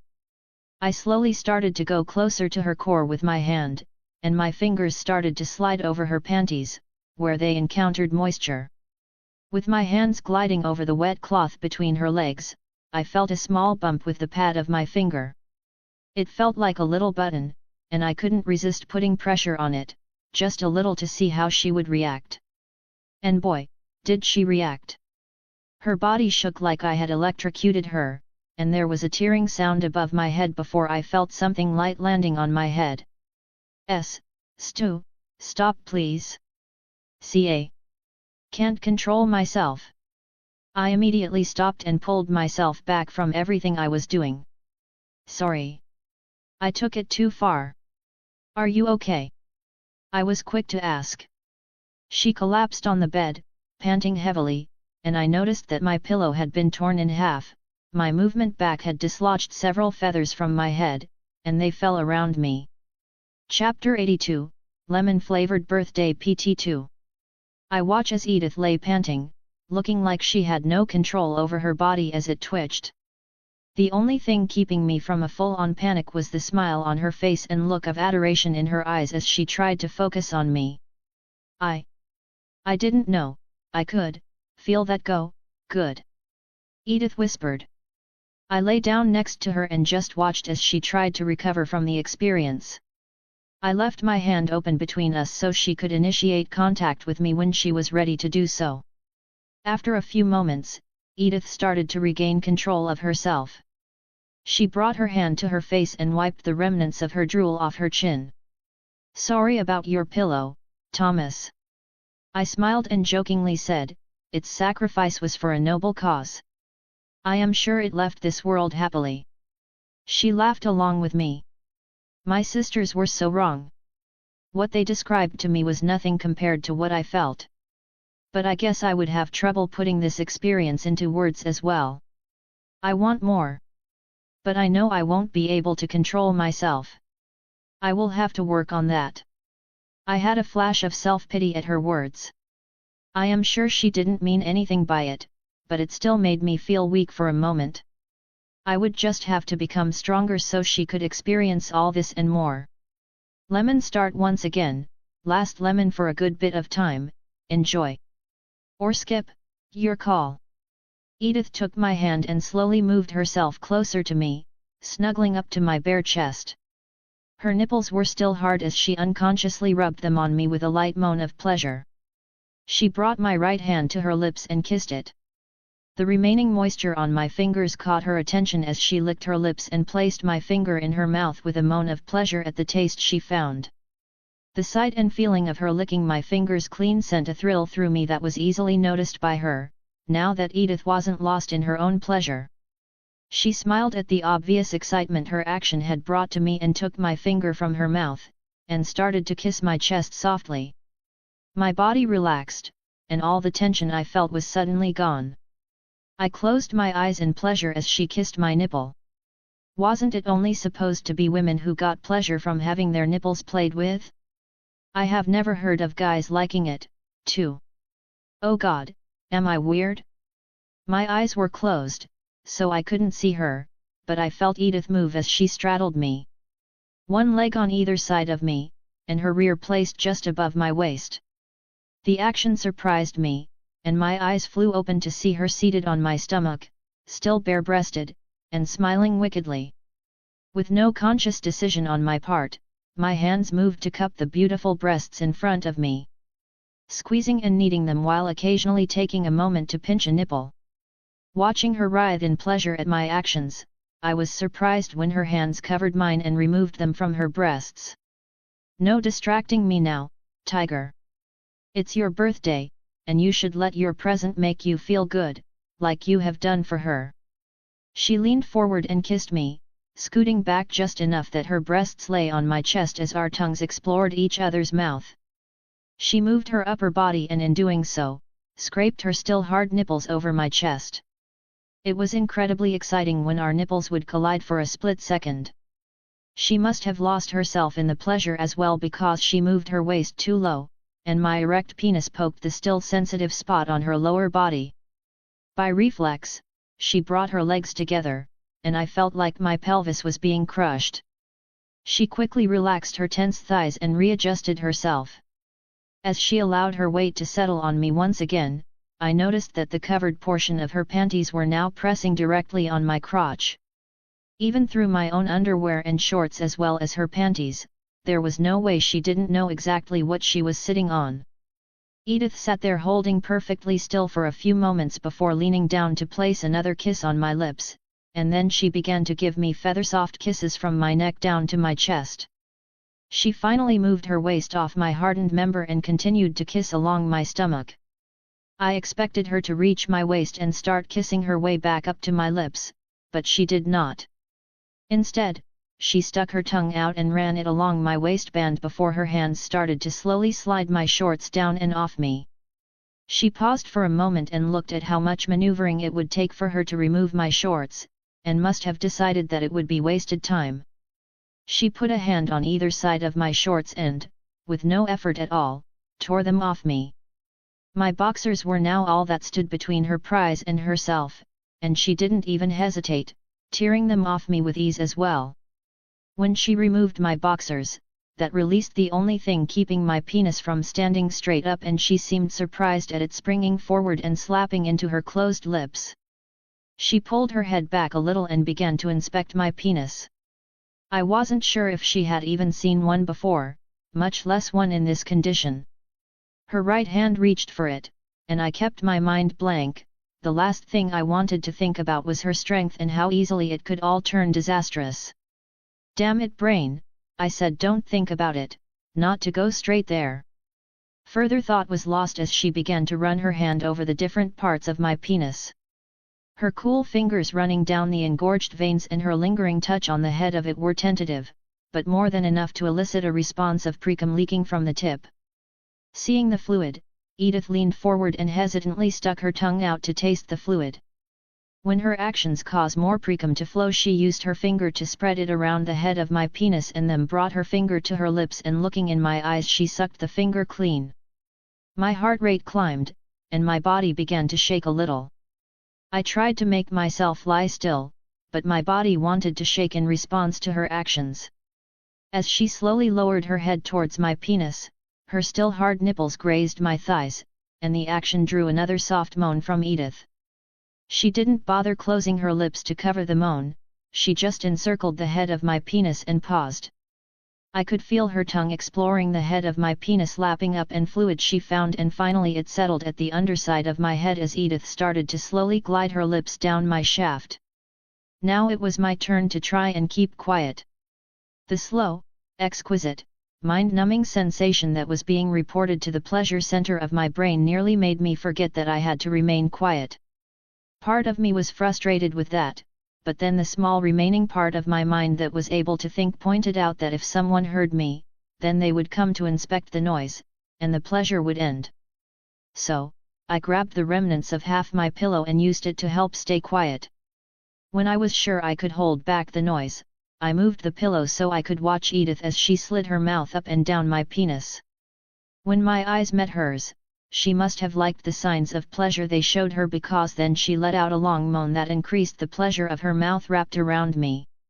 It felt like both forever and again no time at all when the stiffness increased in my penis as my balls started to signal an imminent release. I quietly tried to let her know by whispering, "I am about to come, Edythe.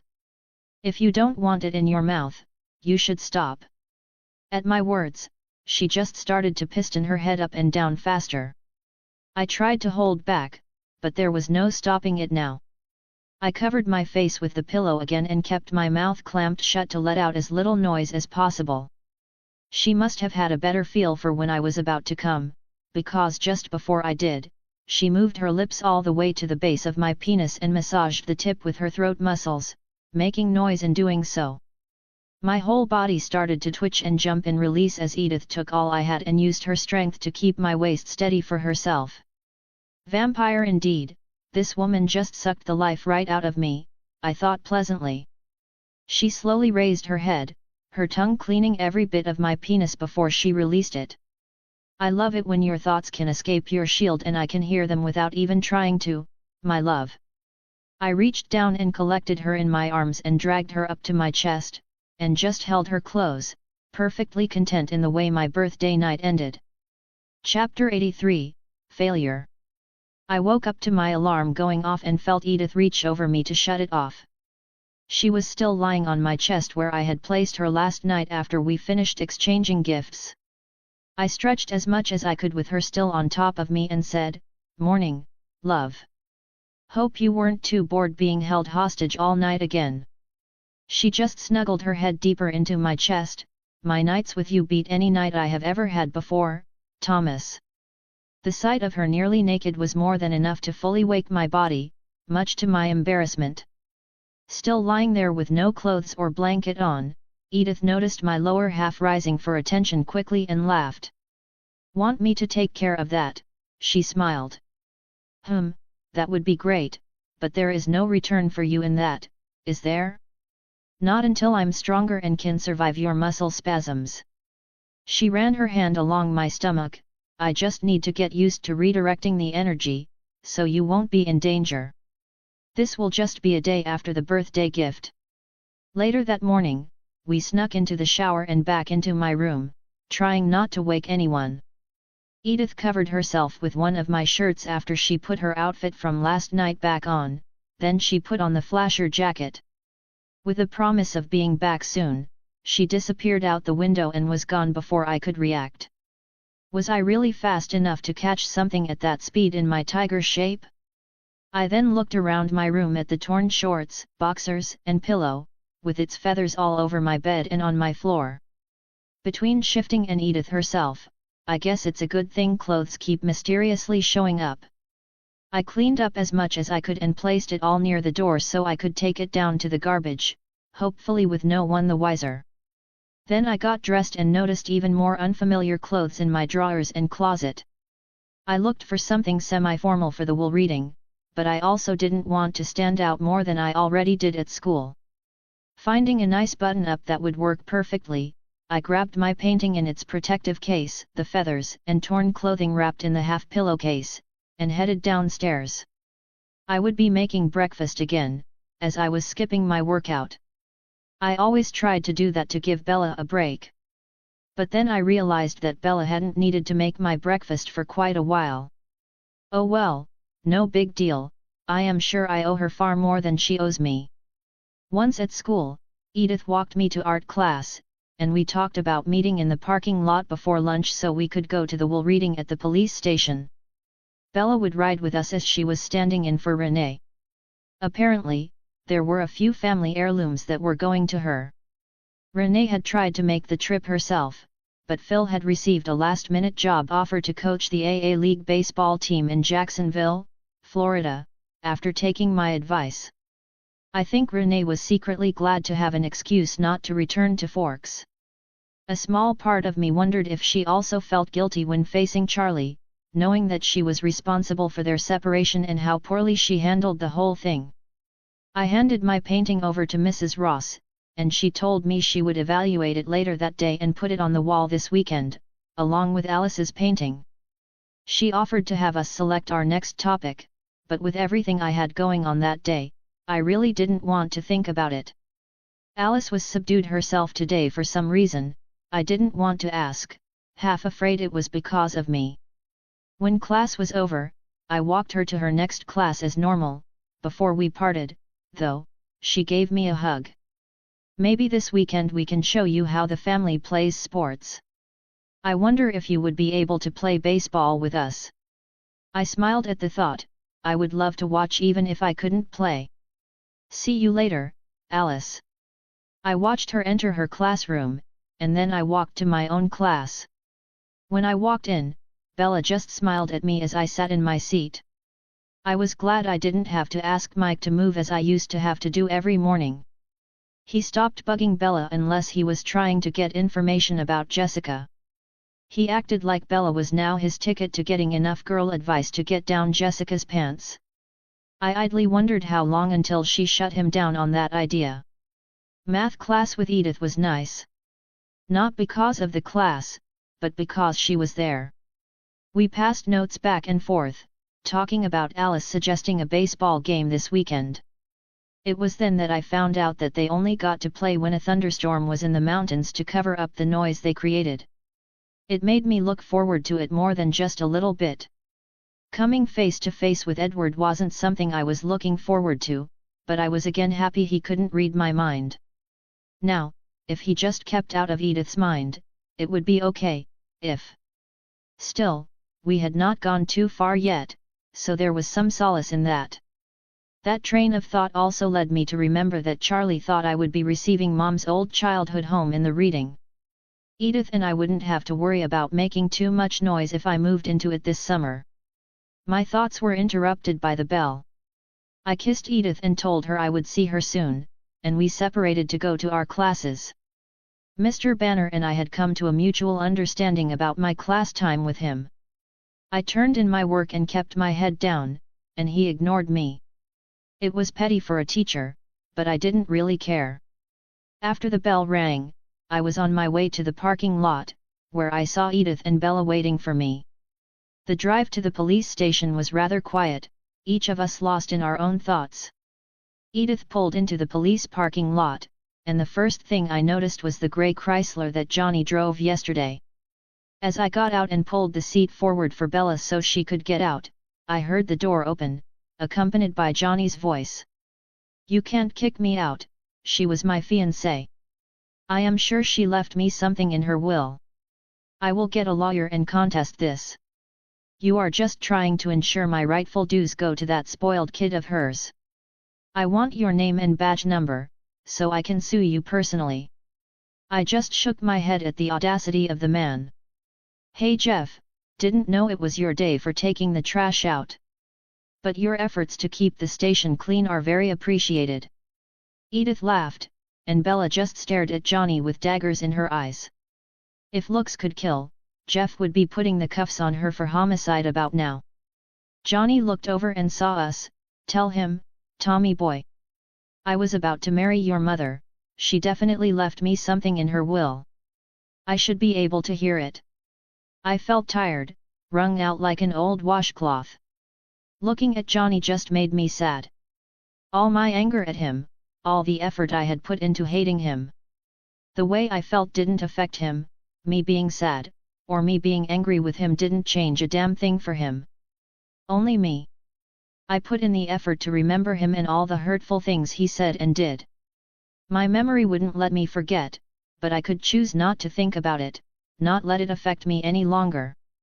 Johnny Track would no longer be something important enough to be at the forefront of my thoughts. I glanced over at Edythe.